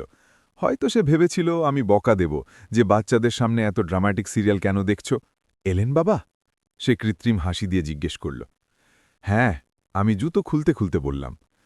আজ অনেকটা কাজ হলো। অমিত তখনও ফেরেনি। আমি জানতাম সে সরাসরি অফিস থেকে বাড়ি ফিরবে না, হয়তো কোনো নির্জন পার্কে বসে বা গাড়ির ভেতরে বসেই নিজের ব্যাংক ব্যালেন্স আর ইএমআই-এর হিসেব কষছে। আমি রান্নাঘরে গিয়ে চা বসালাম, নিজের জন্য আর অভ্যাসবশত ওর জন্য জল ফোটাতে লাগলাম। তখনই আমার মোবাইলে মেসেজের টোন বেজে উঠল। স্ক্রিনে অমিতের নাম ভেসে উঠল। বাবা, আজ একটু দেরি হবে, পরে কথা বলবো। আমি শুধু একটা লাইনই পাঠালাম, ঠিক আছে বাবা, আমি বাড়িতেই আছি, যখন কথা বলতে ইচ্ছে করবে ডেকিস। আমি 2টো কাপে চা ঢাললাম, নিজের কাপটা তুললাম আর ওর কাপটা ওখানেই স্ল্যাবের ওপর রেখে দিলাম। নিজের মনেই হেসে ভাবলাম, এখন ওর এই চায়ের উষ্ণতার চেয়ে আইনের তাপ বেশি অনুভব হচ্ছে। প্রথম ধাক্কা ব্যাংকের তরফ থেকে এলো। পরের ২-৩ দিন ওপর থেকে শান্ত দেখাচ্ছিল। বাড়িতে রোজকার মতোই চলছিল, বাচ্চাদের স্কুলের গল্প, রান্নাঘরের আওয়াজ, রিয়ার মাঝে মধ্যে বলা, এই মহার্ঘ বাজার কোথায় গিয়ে যে ঠেকবে, অমিতের ল্যাপটপের সামনে অনেক রাত অবধি বসে থাকা। কিন্তু ওপরে শান্তি থাকলেও ভেতরে যে লাভা ফুটছিল তা নিশ্চিত। তৃতীয় দিন দুপুরে আমি আমার ঘরে বই পড়ছিলাম। তখনই হলঘর থেকে অমিতের রাগী গলা ভেসে এলো। এর মানে কি? রিভ্যালুয়েশনের? আমি তো ইএমআই সময় মতো দিচ্ছি। আমি ধীরে ধীরে বাইরে এলাম। অমিত ফোনে ছিল, মুখটা টানটান, চোখে অস্থিরতা। দেখুন মিস্টার মেহতা, আমি শুধু টপ আপ লোনের ব্যাপারে জিজ্ঞেস করেছিলাম। আমাকে এই লেকচার দেবেন না যে আমার ওভারঅল ফাইন্যান্সিয়াল পজিশন কেমন। আমি সাথে সাথেই বুঝতে পারলাম ব্যাংকের ফোন ছিল। হয়তো সে আরও ঋণ নেওয়ার চেষ্টা করেছিল, আর ব্যাংকের লোক রোজগার মতো সব হিসেব মিলিয়ে কথা বলতে শুরু করেছিল। সে ফোনটা কেটে দিল এবং হাতের গ্লাসটা টেবিলের উপর রাখল। একটু জল ছিটকে পড়ল। সব ঠিক আছে তো? আমি হালকা স্বরে জিজ্ঞেস করলাম। সে চমকে উঠল। হয়তো সে ভেবেছিল আমি ঘরেই আছি। কিছু না বাবা, সে এড়িয়ে গিয়ে বলল, কিন্তু সাথে সাথেই নিজের থেকেই বলতে শুরু করল। আগে লাইনে দাঁড়িয়ে বলতো, স্যার হোম লোন নিন, কার লোন নিন। এখন সত্যিই একটু দরকার পড়েছে তো বলছে আপনার ডেট টু ইনকাম রেশিও বাড়ছে, ফ্যামিলির ওপর আগে থেকেই লোন আছে, বাবার বয়স আর শরীরও দেখতে হবে। ৩ মাসে এমন কি বদলে গেল? আমি মনে মনে হাসলাম। আমি জানতাম কি বদলেছে। মীরাজি আগেই বলেছিলেন, রাজেশজি, আমরা ব্যাংককে শুধু এটুকু জানাবো যে আপনি ৫০ লাখ টাকার গিফটকে সম্ভাব্য আদায়যোগ্য পাওনা হিসেবে দেখছেন। আইনি ভাষায় যাই হোক, ফলাফল এটা হবে যে অমিতের ওপর আরও একটা অদৃশ্য ঋণের বোঝা দেখা যেতে শুরু করবে এবং ব্যাংক স্বয়ংক্রিয়ভাবেই সতর্ক হয়ে যাবে। আমি ওর কাঁধে হাত রাখলাম। বুঝতে শেখো বাবা, আমি শান্তভাবে বললাম। ব্যাংক আবেগ দেখে লোন দেয় না, তারা শুধু কাগজ দেখে, আর কাগজে এখন একটা নতুন লাইন যোগ হয়েছে যে তুমি তোমার বাবার ৫০ লাখ টাকার একজন সম্ভাব্য দেনাদার। অমিত আমার চোখের দিকে তাকালো। ওর দৃষ্টিতে প্রশ্ন ছিল, আপনি সত্যি? কিন্তু সে কিছুই বলতে পারল না। তখনই রিয়া রান্নাঘর থেকে বেরিয়ে এলো। কি হয়েছে? আবার ব্যাংকের লোক জ্বালাচ্ছে? অমিত রেগে গিয়ে বলছে আমার প্রোফাইল রিস্কি হয়ে যাচ্ছে, গাড়ি আপগ্রেড করার কথা ছিল, বাড়ির ইন্টেরিয়ার করতে হতো, এখন বলছে খরচ ভেবেচিন্তে করুন, যেন আমরা অশিক্ষিত। রিয়া একটা দীর্ঘশ্বাস ফেলল। তাহলে গাড়ি বদলানোর বুদ্ধিটা ছাড়ো না, বাচ্চারা তো হেঁটেই স্কুলে যেতে পারে। ওর কথার মধ্যে আমার জন্য কোথাও কোনো জায়গা ছিল না। কেউ এমনটা বলল না যে বাবা আপনার কি মত? আমি চুপ থাকাই ঠিক মনে করলাম। কখনো কখনো নীরবতা সবচেয়ে জোরে কথা বলে। দ্বিতীয় ধাক্কা এলো আত্মীয়দের দিক থেকে। ২ সপ্তাহের মধ্যে দ্বিতীয় ঝড় উঠল, এবার ব্যাংকের তরফ থেকে নয়, পরিবারের তরফ থেকে। রবিবার সকাল ছিল, সিয়া আর আয়ুষ টিভিতে কার্টুন দেখছিল, রিয়া রান্নাঘরে পোহা বানাচ্ছিল, আর আমি ব্যালকনিতে বসে খবরের কাগজ পড়ছিলাম। দরজার বেল বাজল। রিয়া হাত মুছে দরজা খুলল। আরে দিদি! বাইরে থেকে একটা চনমনে আওয়াজ এলো। আমি উকি মেরে দেখলাম, আমার বড় দিদি সুনন্দা দিদি দাঁড়িয়ে আছেন, সাথে তার ছেলে এবং ছেলের বউ। আরে ঠাম্মি! সিয়া দৌড়ে গিয়ে তার গলা জড়িয়ে ধরল। সুনন্দা দিদি ভেতরে এলেন এবং আমাকে দেখেই বললেন, রাজেশ, তুই তো বেশ ছুপারুস্তম বেরোলি রে। আমি একটু ঘাবড়ে গেলাম। এমন কি বলছো দিদি? আমি কি লুকালাম? তিনি সোফায় বসতে বসতে হাসলেন। আরে এখন আর নাটক করিস না, আজকাল হোয়াটসঅ্যাপের যুগ। তুই সারা জীবন শান্তভাবে পরিশ্রম করেছিস আর পুরো ১৯ কোটির সাম্রাজ্য গড়ে তুলেছিস, আর আমাদের কখনো বলিসনি? সত্যি নয়? আমরা তো সবসময় ভাবতাম তুই একজন সাধারণ বিল্ডার। আমার হাত থেকে খবরের কাগজটা প্রায় পড়েই যাচ্ছিল। অমিত অবাক হয়ে আমার দিকে তাকালো, যেন কেউ তাকে ফাঁকা রাস্তায় ধাক্কা দিয়ে ফেলে দিয়েছে। দিদি, আপনাকে এসব কে বলল? আমি নিজেকে সামলে নিয়ে জিজ্ঞেস করলাম। তিনি মোবাইল বের করলেন। কাল রাতে তোর কাজিন রমেশের ওখানে বসেছিলাম, সেখানে কেউ একজন মীরা দেশাইয়ের নাম নিল। ওই আইনজীবী না, যে তোর কেসগুলো দেখে? সেখানেই আলোচনা উঠল যে রাজেশ মালহোত্রার কাছে নতুন উইলের ড্রাফট তৈরি আছে। প্রায় ৯০ কোটির সম্পত্তি, নাতি নাতনিদের নামে ট্রাস্ট, চ্যারিটি ইত্যাদি। শুনেই আমি চমকে গেলাম, তাই ভাবলাম নিজেই গিয়ে দেখি এইসব সত্যিই নাকি শুধু উকিলদের গসিপ। ঘরটা একদম ভারী হয়ে গেল। অমিতের গলা শুকিয়ে গেল। রিয়ার চোখের চমক উধাও হয়ে গেল। এতদিন যে জিনিসটা মাটির নিচে ছিল সেটা এখন গাছের শিকড়ের মতো ওপরে দেখা যেতে শুরু করেছিল। আমি হেসে বললাম, দিদি, আজও যদি টাকার কথা এত অবাক করার মতো মনে হয় তাহলে হয়তো সারা জীবন আমরা ভুল জিনিসকেই বড় মেনে এসেছি। দিদি সরাসরি জিজ্ঞেস করলেন, সত্যি সত্যি বল রাজেশ, তুই কি সত্যি সিয়া আর আয়ুষের নামে ট্রাস্ট বানিয়েছিস আর অমিতের অংশ এতটা কমিয়ে দিয়েছিস? অমিতের নজর মাটির দিকে নিবদ্ধ ছিল। মীরা যে কাগজগুলো ওর সামনে রেখেছিলেন সেগুলো যে হাওয়ায় মিলিয়ে যাবে না সেটা সে জানত। আমি শান্তভাবে উত্তর দিলাম, হ্যাঁ দিদি, আমি সেটাই করেছি যা একজন দায়িত্বশীল বৃদ্ধ বাবার করা উচিত। আমি বাচ্চাদের নয়, ওদের ভবিষ্যৎকে সুরক্ষিত করেছি। আর যে সন্তানরা তাদের বৃদ্ধ বাবা মায়ের দায়িত্বকে বোঝা মনে করতে শুরু করে তাদের একটু আয়না দেখিয়েছি। দিদি সাথে সাথেই বুঝতে পারলেন, তার গলায় নম্রতা এলো। তার মানে ভেতরে কিছু একটা ঠিক চলছিল না। আমি সরাসরি অমিতের দিকে তাকালাম। তুমিই বলো বাবা, আমি বললে লোকেরা বলবে বুড়ো মানুষ অভিযোগ করছে। কয়েক সেকেন্ড কেটে গেল। সিয়া আর আয়ুষ কার্টুন দেখা থামিয়ে আমাদের দিকে তাকাতে শুরু করল। বাড়ির দেওয়ালগুলো যেন নিঃশ্বাস আটকে দাঁড়িয়েছিল। অবশেষে অমিতের গলা ফুটল, শুধু কিছু ব্যাপার হয়েছিল, বাবার শরীর, স্পেস, ইএমআই। আমি মাঝখানে কিছু বললাম না। দিদির ভুরু কুঁচকে গেল। তার মানে তুই তোর বাবাকে বোঝা মনে করতে শুরু করেছিলি, আর এখন বুঝলি যে উনি কোটিপতি, তাই টেনশন হচ্ছে যে অংশ কমে যাবে। এ কথা শুনতেই অমিতের চোখে জল এলো। সে জোরে কাঁদল না, কিন্তু ভেতরে কিছু একটা যে ভেঙে গেল সেটা নিশ্চিত। রিয়া চট করে বিষয়টা বদলানোর চেষ্টা করল। দিদি, সেরকম কিছু নয়, বাড়িতে একটু প্র্যাকটিক্যাল চিন্তা করতে হয়। বাবা অসুস্থ, বাচ্চাদের খরচ আছে, ইএমআই আছে। দিদি হাত তুলে ওকে থামালেন। বৌমা, প্র্যাকটিক্যাল হওয়া খারাপ নয়, কিন্তু মানবতা ছেড়ে যারা প্র্যাকটিক্যাল হয় তারা শেষে একাই পড়ে থাকে। টাকা অনেকেই কামায়, কিন্তু আশীর্বাদ সবার ঘরে আসে না। আশীর্বাদ আসে বৃদ্ধদের দোয়া থেকে, আর সেটাই তোমরা হারাচ্ছিলে। আমার কাছে সেটা কোনো রায়ের মতো ছিল না, না কোনো কোর্ট, না কোনো বিচারক, শুধু একজন বড় দিদি যিনি সব কিছু জুড়ে সত্যিটা বললেন। সেই দিনের পর আত্মীয় স্বজনদের নজর বদলে গেল। যারা আগে অমিত আর রিয়ার মডার্ন চিন্তাভাবনার প্রশংসা করত, তারা এখন দেখা হলে বলতে শুরু করল, আরে রাজেশ ভাই, আপনি তো খুব ধৈর্যশীল বেরোলেন, আমরা হলে তো মাঝপথেই সব ফাঁস করে দিতাম। সত্যি বলতে সমাজ সব দেখে, শুধু আগে মশলা পায় না বলে চুপ থাকে, এখন মশলাও ছিল আর গল্প। তৃতীয় ধাক্কা এলো আইনি নোটিশ হিসেবে। কিছুদিন পর আরও একটা নীরব বোমা ফাটল, এবার কাগজের ওপর। সন্ধ্যার সময় ছিল। অমিত অফিস থেকে ফিরেছিল। মুখটা আগের চেয়ে বেশি ক্লান্ত, চোখের নিচে কালো দাগ। দরজায় সিকিউরিটি গার্ড একটা খাম দিল। স্যার, আপনার নামে রেজিস্টার্ড পোস্ট এসেছে, সই করুন। অমিত উদাসীনভাবে সই করল। খাম খুলল। পড়তেই ওর মুখ ফ্যাকাশে হয়ে গেল। রিয়া ছুটে এলো। কি হলো? সে কাঁপা কাঁপা হাতে কাগজটা আমার দিকে এগিয়ে দিল। বাবা, এটা কি? আমি কাগজটা নিলাম। প্রথম শব্দগুলোতেই সব পরিষ্কার হয়ে গেল। Legal notice, recovery of amount. নিচে মীরা দেসাইয়ের নাম, তার ফার্ম এবং আইনি ভাষা। নোটিসে স্পষ্টভাবে লেখা ছিল যে ৩ বছর আগে উপহার হিসেবে দেওয়া ৫০ লাখ টাকা এখন আনুষ্ঠানিক ঋণ হিসেবে গণ্য করা হচ্ছে এবং দাতার সেই টাকা ফেরত চাওয়ার অধিকার রয়েছে। স্বাস্থ্য এবং পরিস্থিতির কথা মাথায় রেখে এই টাকা ফেরত চাওয়া হচ্ছে। বন্ধুত্বপূর্ণ উপায়ে ৯০ দিনের মধ্যে ব্যবস্থা করুন, অন্যথায় পরবর্তী আইনি পদক্ষেপ নেওয়ার অধিকার সংরক্ষিত রইল। অমিতের চোখ লাল হয়ে গেল। বাবা, আপনি আমার কাছ থেকে এইসব ফেরত চাইছেন? আমি শান্তভাবে বললাম, আমি শুধু সেটাই চাইছি যা তুমি নেওয়ার সিদ্ধান্ত নিয়েছিলে। তখন তোমার মনে হয়েছিল যে আমি চিরকাল তোমার এটিএম হয়ে থাকব। আজ এই ধাক্কাটা দিচ্ছি কারণ তোমার বোঝা উচিত অধিকার আর দায়িত্ব একসাথে চলে।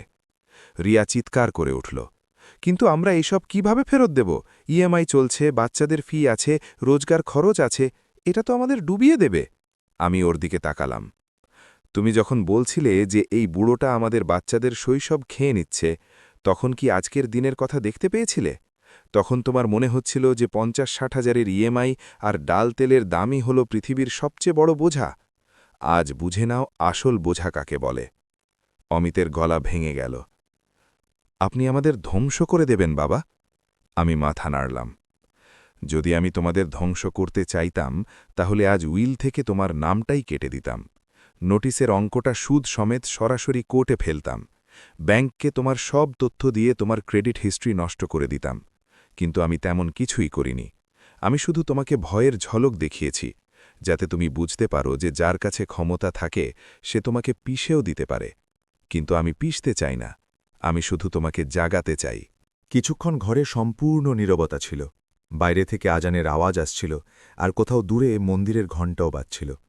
যেন ঈশ্বর নিজেই বলছিলেন, এবার থামো, কিছু শেখো। প্রতিবেশী এবং স্কুল পর্যন্ত লিগ্যাল নোটিসের খবর বেশিদিন লুকিয়ে রইল না। মুম্বাইয়ের সোসাইটিতে দেওয়ালেরও কান থাকে, আর সেই কানের পেছনে মোবাইল থাকে। একদিন সন্ধ্যায় ওয়াচম্যান আমাকে একপাশে নিয়ে গিয়ে বলল, রাজেশ আঙ্কেল, কিছু লোক জিজ্ঞেস করছিল আপনি বিল্ডার, কোটিপতি, তবু এখানে ছোট ঘরে কেন থাকেন? আপনার ছেলেকেও খুব চিন্তিত দেখাচ্ছে। আমি হেসে বললাম, বাবা, কখনো কখনো বড় পরীক্ষা নেওয়ার জন্যে ভগবান আমাদের ছোট ঘরে রাখেন, আর যা দেখা যায় তা সবসময় পুরো সত্যি হয় না। ধীরে ধীরে সোসাইটিতে ফিসফিসানি শুরু হলো। শুনলাম অমিত নাকি ওর বাবার কাছ থেকে টাকা নিয়ে ফ্ল্যাট কিনেছে, আর এখন সেই বাবাই লোন ফেরত চাইছেন।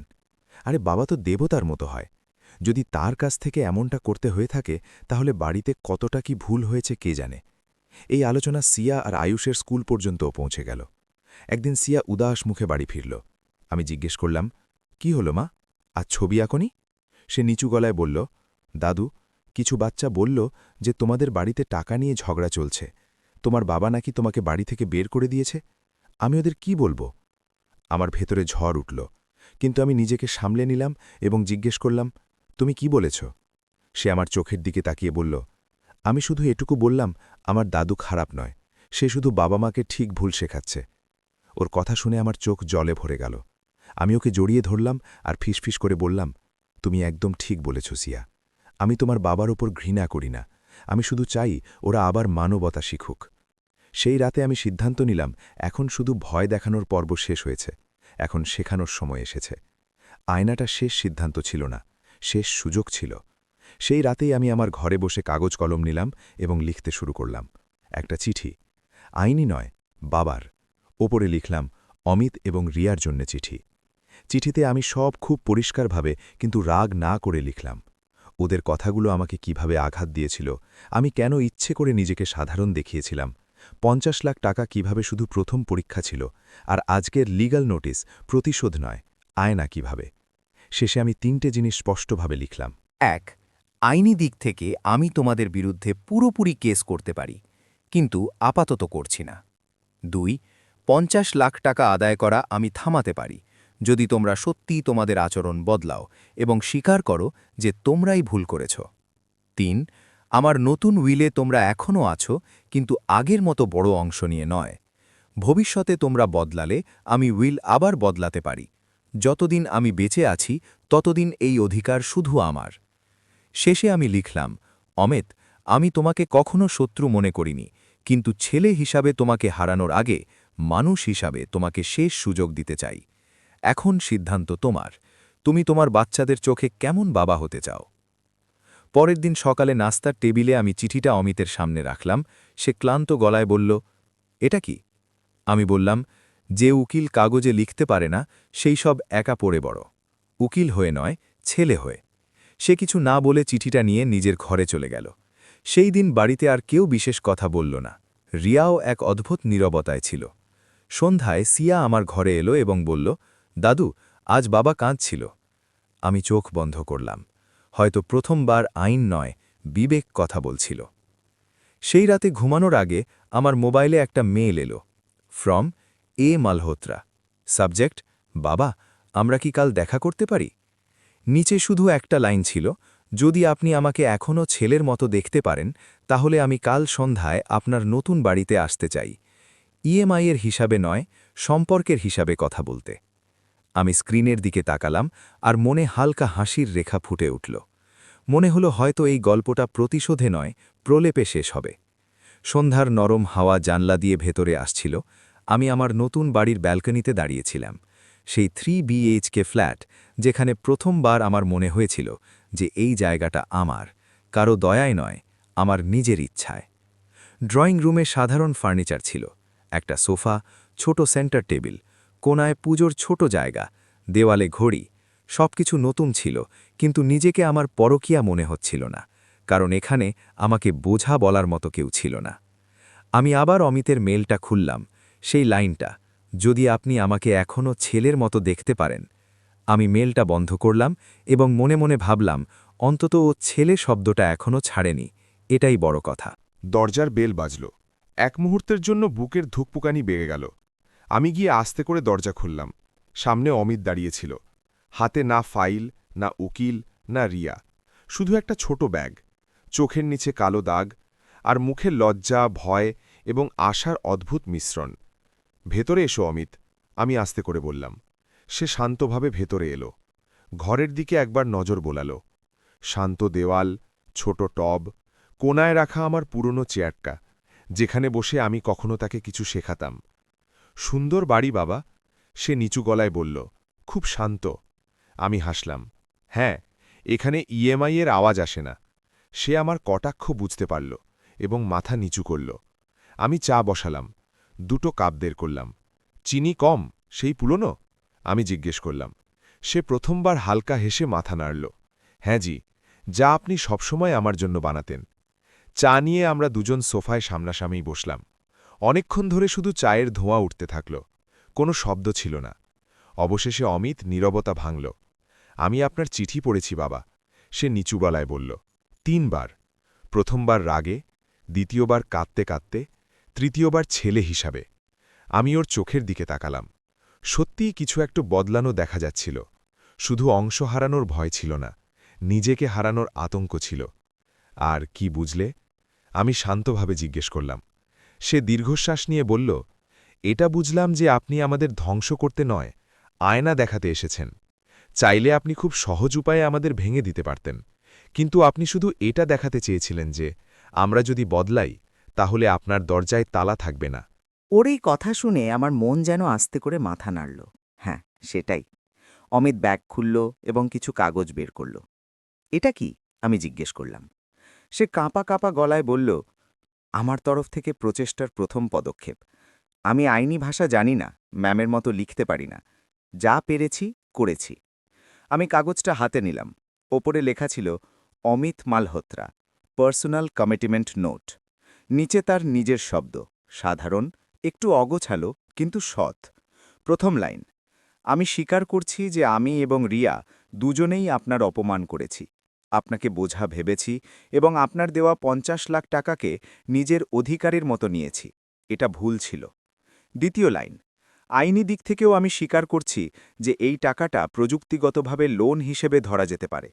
আমার বেতন এবং ইএমআই-এর সীমাবদ্ধতার কারণে আমি পুরো টাকাটা একসাথে দিতে পারব না, কিন্তু প্রতি মাসে আমার আয়ের একটা অংশ আপনার নামে আলাদা করে রাখব।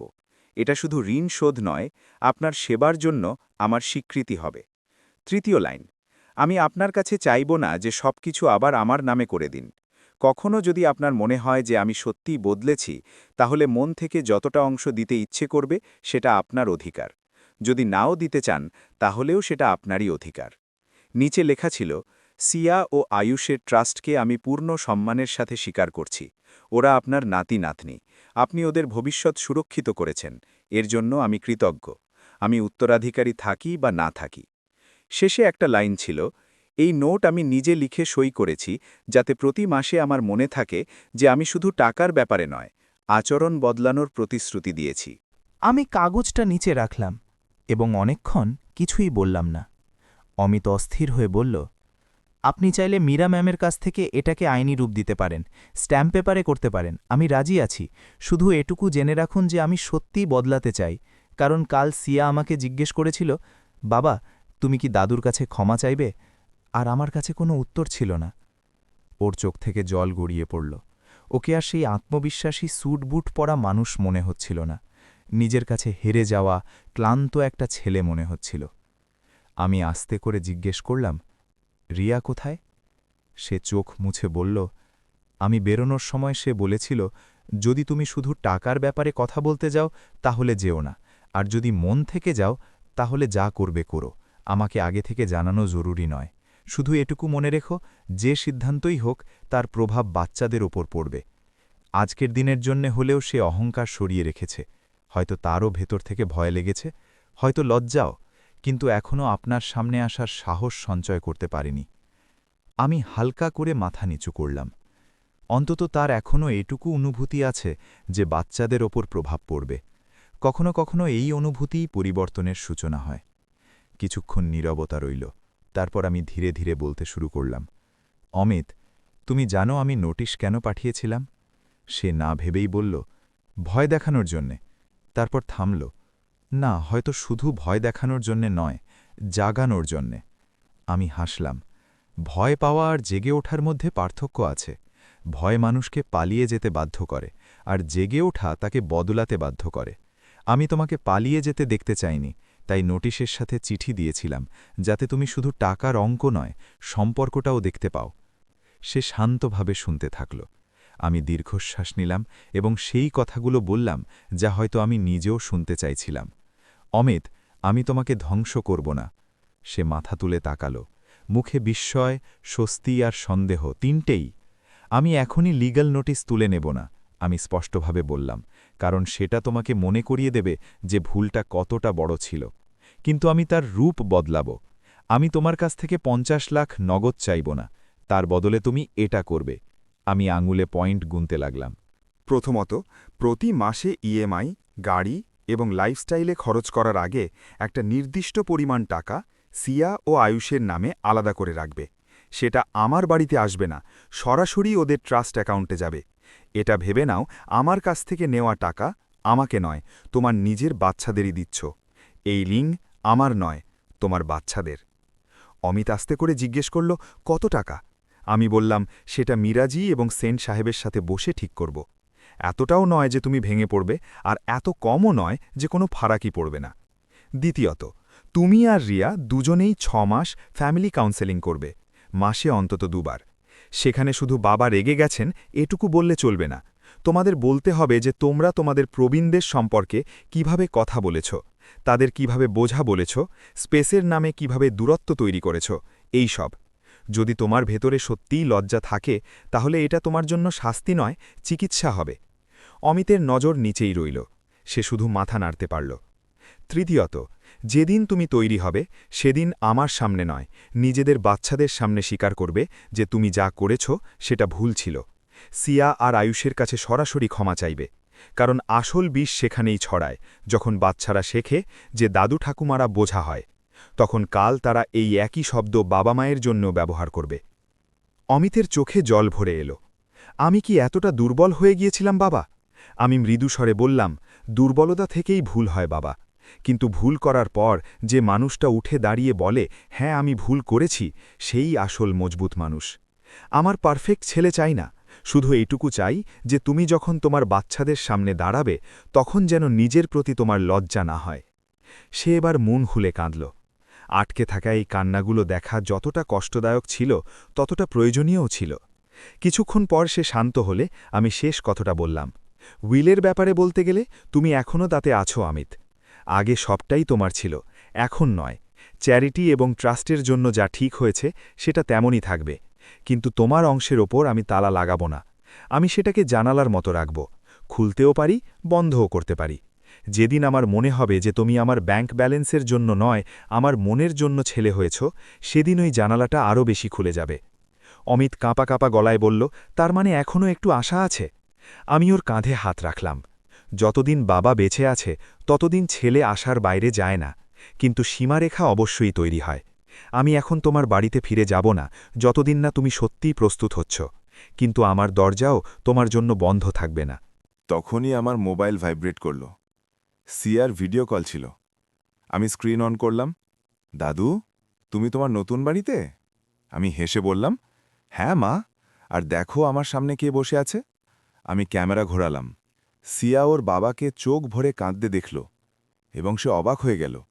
বাবা, তুমি কাঁদছ? অমিত চোখের জল মুছে একটু হাসার চেষ্টা করল এবং বলল, হ্যাঁ মা, আজ আমি শিখছি যে দাদুর চোখে কিভাবে জল আসে। এর মানে হল আমি আর কখনো ওনাকে কাঁদানোর কারণ হব না। সিয়া সরাসরি জিজ্ঞেস করল, তাহলে তুমি দাদুর কাছে ক্ষমা চাইবে? ওই প্রশ্নে ঘরে যে নীরবতা ছেয়ে গেল তা যে কোনো কোর্টের রায়ের চেয়েও ভারী ছিল। অমিত ক্যামেরার দিকে তাকাল, তারপর আমার দিকে, এবং আস্তে করে আমার সামনে হাঁটু গেড়ে বসল। বাবা, সে বলল, আমি আপনাকে বোঝা ভেবেছিলাম। আপনার দেওয়া টাকাকে নিজের অধিকার ভেবেছিলাম। আপনার অসুস্থতাকে বিরক্তি, আপনার উপস্থিতিকে স্পেসের শত্রু ভেবেছিলাম। আজ আমি আপনার সামনে, আমার বাচ্চাদের সামনে, নিজের সামনে স্বীকার করছি, আমি ভুল করেছি। আপনি যদি আমাকে শুধু শাস্তি দেওয়ার সিদ্ধান্ত নিয়ে থাকেন, তবুও আমি কিছু বলবো না। কিন্তু যদি একটুখানিও ক্ষমার পথ খোলেন, তাহলে হয়তো আমি আমার বাচ্চাদের এটা শেখাতে পারব যে ভুল করার পরও মানুষ উঠে দাঁড়াতে পারে। আমার চোখ জলে ভরে এলো। ছেলে আমার পায়ের কাছে ছিল, আর আমি ওপরবাহার গলার আওয়াজ স্পষ্ট শুনতে পাচ্ছিলাম।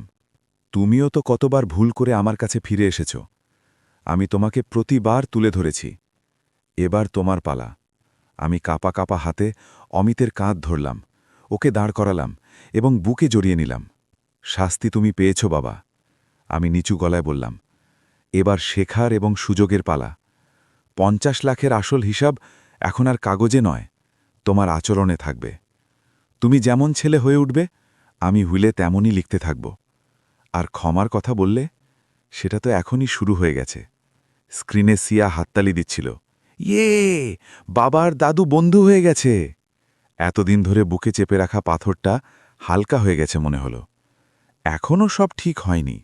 কাউন্সেলিং বাকি ছিল, সমাজের কথাগুলো বাকি ছিল, লিগ্যাল নোটিসের নতুন রূপ ঠিক হওয়া বাকি ছিল, রিয়ার ক্ষমা আর বোঝাপড়াও আসা বাকি ছিল। কিন্তু ভেতরে কোথাও একটা স্পষ্ট অনুভূতি ছিল, এই গল্প শুধু প্রতিশোধে শেষ হবে না। এখানে প্রতিশোধও থাকবে, বিচারও থাকবে, আর যেখানে সম্ভব সেখানে ক্ষমাও থাকবে। ব্যালকনি থেকে বাইরে তাকিয়ে আমি ভাবলাম, হয়তো ঈশ্বর আমাকে এই সম্পত্তি শুধু জমিয়ে রাখার জন্য দেননি, বরং সঠিক জায়গায় বাঁটোয়ারা করার জন্য এবং সঠিক শিক্ষা দেওয়ার জন্য দিয়েছেন। আর আজ প্রথমবার আমার মনে হলো যে আমি সেটা সঠিক দিকেই বাঁটোয়ারা করছি, টাকা দিয়েও এবং ভালোবাসা দিয়েও। 6 মাস পর আমি সেই ব্যালকনিতেই বসেছিলাম। সন্ধ্যার ঠান্ডা বাতাস বইছিল, নিচে পার্কে বাচ্চাদের হাসির শব্দ প্রতিধ্বনিত হচ্ছিল, আর হাতে ছিল সেই চায়ের কাপ। কিন্তু মন আগের মতো ছিল না। আগে ভারী ভাব ছিল, এখন শান্তি ছিল। আগে নিজের সাথে লড়াই করছিলাম, এখন নিজেকে বুঝে নিয়েছিলাম। এই 6 মাসে অনেক কিছু বদলেছিল, কাগজও, সম্পর্ক এবং সবচেয়ে বেশি দৃষ্টিভঙ্গিও। সবার আগে আমরা সেটাই করেছিলাম যার প্রতিশ্রুতি আমি অমিতকে দিয়েছিলাম, কাউন্সিলিং। শুরুতে অমিত আর রিয়া দুজনেরই এই ধারণাটা একদমই পছন্দ হয়নি। আমরা কি পাগল যে কাউন্সেলরের কাছে যাব? রিয়া একবার ফোনে মীরাকেও তেমনটাই বলেছিল। কিন্তু মীরা তাকে স্পষ্ট ভাষায় জানিয়েছিলেন, যদি আচরণ বদলানোর সিরিয়াস প্রস্তুতি না দেখান, তাহলে রাজেশজি আইনি কাগজপত্র ওইভাবেই লিখে দেবেন। তখন ওরা বুঝতে পেরেছিল যে এটা কোনো রসগুতা নয়। প্রথম সেশনটা অদ্ভুত ছিল। আমি, অমিত আর রিয়া 3টে চেয়ারে বসেছিলাম। সামনে শান্ত চোখের কাউন্সিলর ছিলেন। দেওয়ালে সাধারণ পেইন্টিং, টেবিলে জলের গ্লাস, আর মাঝে মধ্যে খাতায় লেখার শব্দ। কাউন্সিলর আস্তে করে জিজ্ঞেস করলেন, সবার আগে কেউ একজন বলুন, এখানে আসার কারণ কি? রিয়া নজর নিচু করে বলল, আমরা বাবাকে আঘাত করেছি, এখন সম্পর্কটা বাঁচাতে চাই। তারপর অমিত অনেকক্ষণ চুপ করে রইল। শেষে বলল, আমি আমার নিজের বাবাকে আমার বাড়িতে বোঝা মনে করেছিলাম। এখন ভয় হয় যে কাল আমার বাচ্চারাও আমাকে এভাবেই দেখবে। শেষে আমার পালা এলো।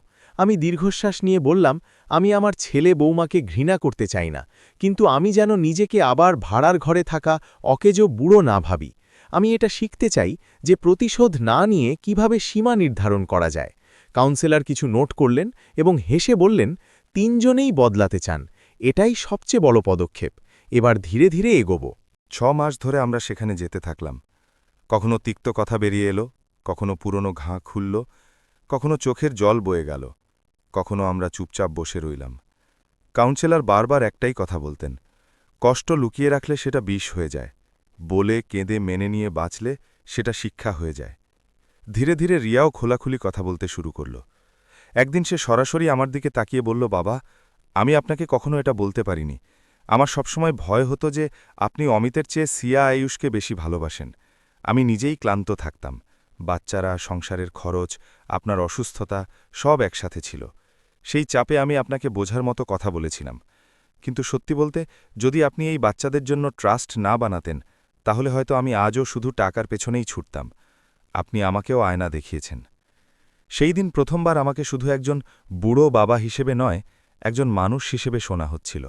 আর সে প্রথমবার শুধু বৌমা নয়, একজন ক্লান্ত ভীত স্ত্রী হিসেবে দেখা দিচ্ছিল। আমরা এখনও পারফেক্ট ছিলাম না, কিন্তু সত্যিই চেষ্টা করছিলাম।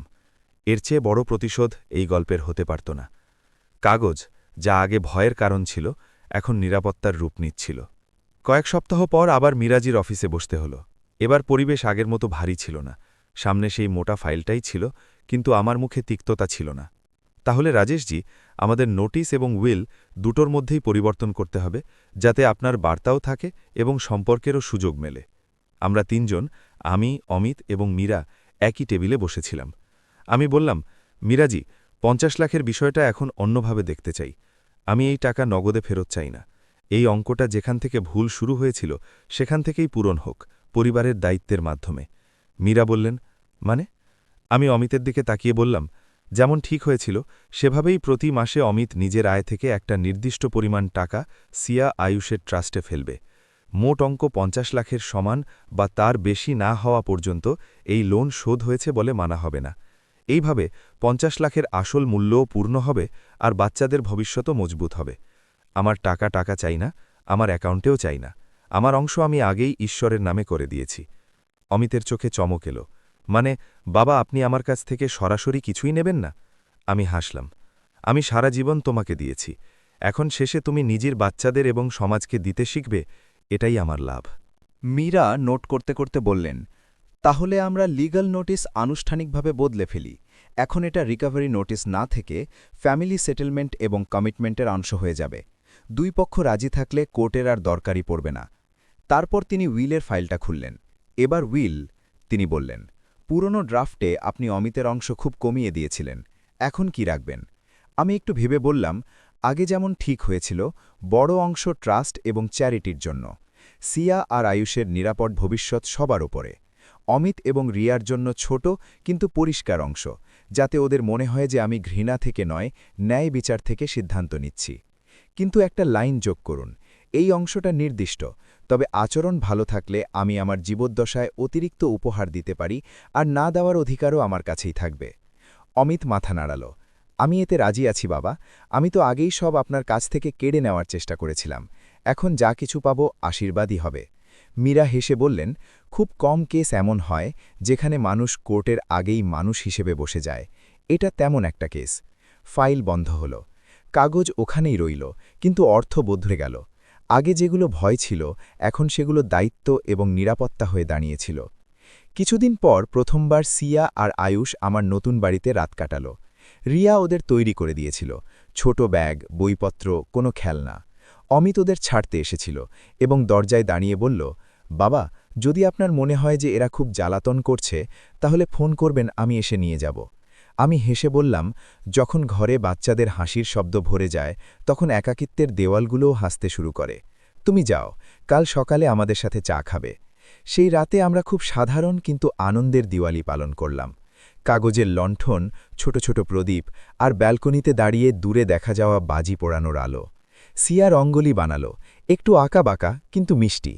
আয়ুষ সারা ঘরময় দাদুর নতুন বাড়ি গিয়ে আমাকে হাসালো। রাতে ঘুমানোর সময় সিয়া জিজ্ঞেস করল, দাদু, তুমি কবে আমাদের বাড়িতে ফিরে আসবে? ওর প্রশ্নটা সরাসরি আমার বুকে গিয়ে বিঁধল। আমি ওর মাথায় হাত বুলিয়ে বললাম, মা, বাড়ি শুধু দেওয়াল দিয়ে তৈরি হয় না, মন দিয়ে তৈরি হয়। এখন তোমার বাবা মা শিখছে যে মনের বাড়ি কিভাবে সামলাতে হয়। যখন ওরা সেটা ঠিকভাবে সামলাবে এবং আমাকে সম্মানের সাথে সেখানে বসাবে, তখন আমি নিশ্চয়ই আসব। কিন্তু আমি তোমাদের বাড়িতে থাকি বা আমার বাড়িতে, তোমাদের মনে আমি চিরকাল থাকব, এটা আমার কথা। সে চোখ বন্ধ করে শান্ত হল। কিছুক্ষণের মধ্যেই ওর নিঃশ্বাসের হালকা আওয়াজ ঘরে ভরে গেল।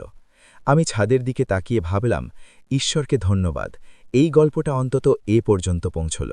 এখন ওদের কাছে এটা বোঝা নয়, বরং বৃদ্ধদের জন্য কিছু করার একটা শিক্ষা হয়ে থাকবে। ধীরে ধীরে আমি আমার সম্পত্তির সেই অংশটাও ব্যবহার করতে শুরু করলাম, যা শুধু কাগজে চ্যারিটি লিখে ছেড়ে দেওয়ার জন্য ছিল না। মীরা এবং সেন সাহেবের সাহায্যে আমি একটা বিশ্বাসযোগ্য সংস্থা বেছে নিলাম, যা বৃদ্ধদের যত্ন, চিকিৎসা এবং সম্মানের জন্য কাজ করছিল। প্রথমবার সেখানে গিয়ে মনে হলো যেন আমার নিজেরই ছায়া অনেকগুলো মুখে দেখতে পাচ্ছি। কাউকে ছেলেরা ছেড়ে দিয়েছিল, কাউকে মেয়েরা। কারোর ছেলেমেয়ে বিদেশে চলে গিয়েছিল এবং আর ফোনও করেনি। কারোর কাছে টাকা ছিল না, কারোর কাছে সম্মান ছিল না, আর কয়েকজনের কাছে দুটোই ছিল না। আমি সেখানে প্রতি সপ্তাহে যেতে শুরু করলাম, শুধু টাকা দিতে নয়, সময় দিতেও। কখনো ওদের সাথে বসে চা খেতাম, কখনো ওদের পুরনো কথা শুনতাম, কখনো আমার মনের কথা বলতাম।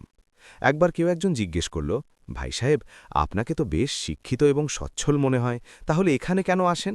আমি হেসে বললাম, কারণ আমিও তো শুধু একজন বাবা, যে প্রায় একই রকম যন্ত্রণা অনুভব করেছে যা আপনারা করেছেন। পার্থক্য শুধু একটাই, আমি আমার যন্ত্রণাকে রাগ নয়, দায়িত্ব বানিয়েছি। সেখানে বসে অনেকবার আমার মনে হতো, যদি আমার গল্পের কারণে শুধু ১০ জন মানুষও নিজেদের বৃদ্ধদের বোঝা বলার আগে ১০ বার ভাবে, তাহলে বুঝব যে আমার সম্পত্তি সঠিক জায়গায় ব্যবহার করা হয়েছে। শেষ নয়, একটা সঠিক মোড়। সময় ধীরে ধীরে নিজের পথে চলতে থাকল। অমিত এবং রিয়া এখনও ওদের ফ্ল্যাটেই ছিল, আমি আমার বাড়িতে। কিন্তু এখন কথা বলার ধরন বদলে গিয়েছিল। এখন ফোনে শুধু টাকা বা সমস্যার আলোচনাই হতো না, এখন এমন বাক্যও শোনা যেত, বাবা, আজ সিয়া আপনার ডায়েরির একটা লাইন পড়েছে। বাবা, আয়ুষ স্কুলে আপনাকে নিয়ে প্রবন্ধ লিখেছে। বাবা, আজ কাউন্সেলিং সেশনে আমরা স্বীকার করেছি যে ভুল শুধু আপনাদের প্রজন্মের নয়, আমাদেরও থাকে। আমি মাঝে মধ্যে ওদের বাড়িতেও যেতাম, তবে এখন এমনভাবে নয় যে আমি ওখানকারই একটা অংশ, বরং যেমন দুজন প্রতিবেশী একে অপরের প্রতি সম্মান বজায় রেখে দেখা করে সেভাবে, যেখানে প্রেম আছে কিন্তু সীমানাও আছে। আর হ্যাঁ, আইনি দিক থেকেও সব পরিষ্কার হয়ে গিয়েছিল। ৫০ লাখের বিষয়টা বাচ্চাদের ট্রাস্টের মাধ্যমে সঠিক দিকে এগোচ্ছিল। আমার উইলে এখন কারোর অংশের নাম ঘৃণা দিয়ে নয়, চিন্তা ভাবনা করে লেখা হয়েছিল। আমার নতুন বাড়ি, বৃদ্ধদের জন্য সেবামূলক কাজ এবং নাতিনাতনিদের ভবিষ্যৎ, এই ৩টে জিনিসকে আমি সমান গুরুত্ব দিতে শিখেছিলাম। কখনো কখনো রাতে ব্যালকনিতে দাঁড়িয়ে শহরের আলোর দিকে তাকিয়ে আমি নিজেকেই জিজ্ঞেস করতাম, সেই রাতে আমিও যদি চিৎকার করতাম, গালিগালাজ করতাম, বাড়িতে ঝগড়া করতাম বা সব কিছু কেড়ে নিয়ে ছেলেকে রাস্তায় ছেড়ে দিতাম, তাহলে কি আমি জিততাম? মন থেকে উত্তর আসত, না। তাহলে তুমি সেটাই হয়ে যেতে যা থেকে তুমি নিজেকে বাঁচাতে চাইছিলে। আমি প্রতিশোধ ছাড়িনি, শুধু তার রূপ বদলে দিয়েছি। আইনি শক্তির ব্যবহার শুধু ভয় দেখানোর জন্য নয়, শুধরানোর জন্য করেছি। সম্পত্তির ব্যবহার শুধু লোক দেখানোর জন্য নয়, আগামী প্রজন্ম এবং অসহায় বৃদ্ধদের জন্য করেছি। আর সবচেয়ে বড় কথা, আমি আমার মনের দরজা বন্ধ করিনি, শুধু তার সামনে একটা উঁচু চৌখাট বসিয়েছি, যাতে ভেতরে আশাকে মাথা নিচু করে আসতে হয়। আর যখন আমার ছেলে সত্যিই মাথা নিচু করে এলো, তখন আমি তাকে ফিরিয়ে দিইনি। আজ যদি আমি আপনাদের এই গল্পটা বলছি, তাহলে এটা শুধু আমার জন্য নয়, আপনাদের জন্য। আপনাদের বাড়িতে যদি কোনো বৃদ্ধ মানুষ থাকে, বাবা মা, দাদু ঠাকুমা, দাদাবাবু দিদিমা, তাহলে তাদের সাথে কথা বলুন। শুধু খাবার আর ওষুধ নয়, সম্মান দিন। আর আপনি যদি নিজে বৃদ্ধ হন এবং আপনার মনে হয় যে আপনাকে বোঝা ভাবা হচ্ছে, তাহলে মনে রাখবেন, আপনি দুর্বল নন। আপনার কাছে অভিজ্ঞতা আছে, আশীর্বাদ আছে, আর ভগবান যদি দিয়ে থাকেন, তাহলে কিছু না কিছু সম্পদও আছে। তার ব্যবহার প্রতিশোধের আগুনে করবেন না, বরং শিক্ষা এবং সীমানার আলোতে করুন। যদি আমার গল্প আপনার মনে সামান্যতম প্রভাবও ফেলে থাকে, তাহলে কমেন্টে অবশ্যই লিখুন যে আপনি ভারতের কোন শহর থেকে শুনছেন এবং আপনি আপনার বাবা মা বা ছেলেমেয়েদের সাথে কি পরিবর্তন আনতে চান।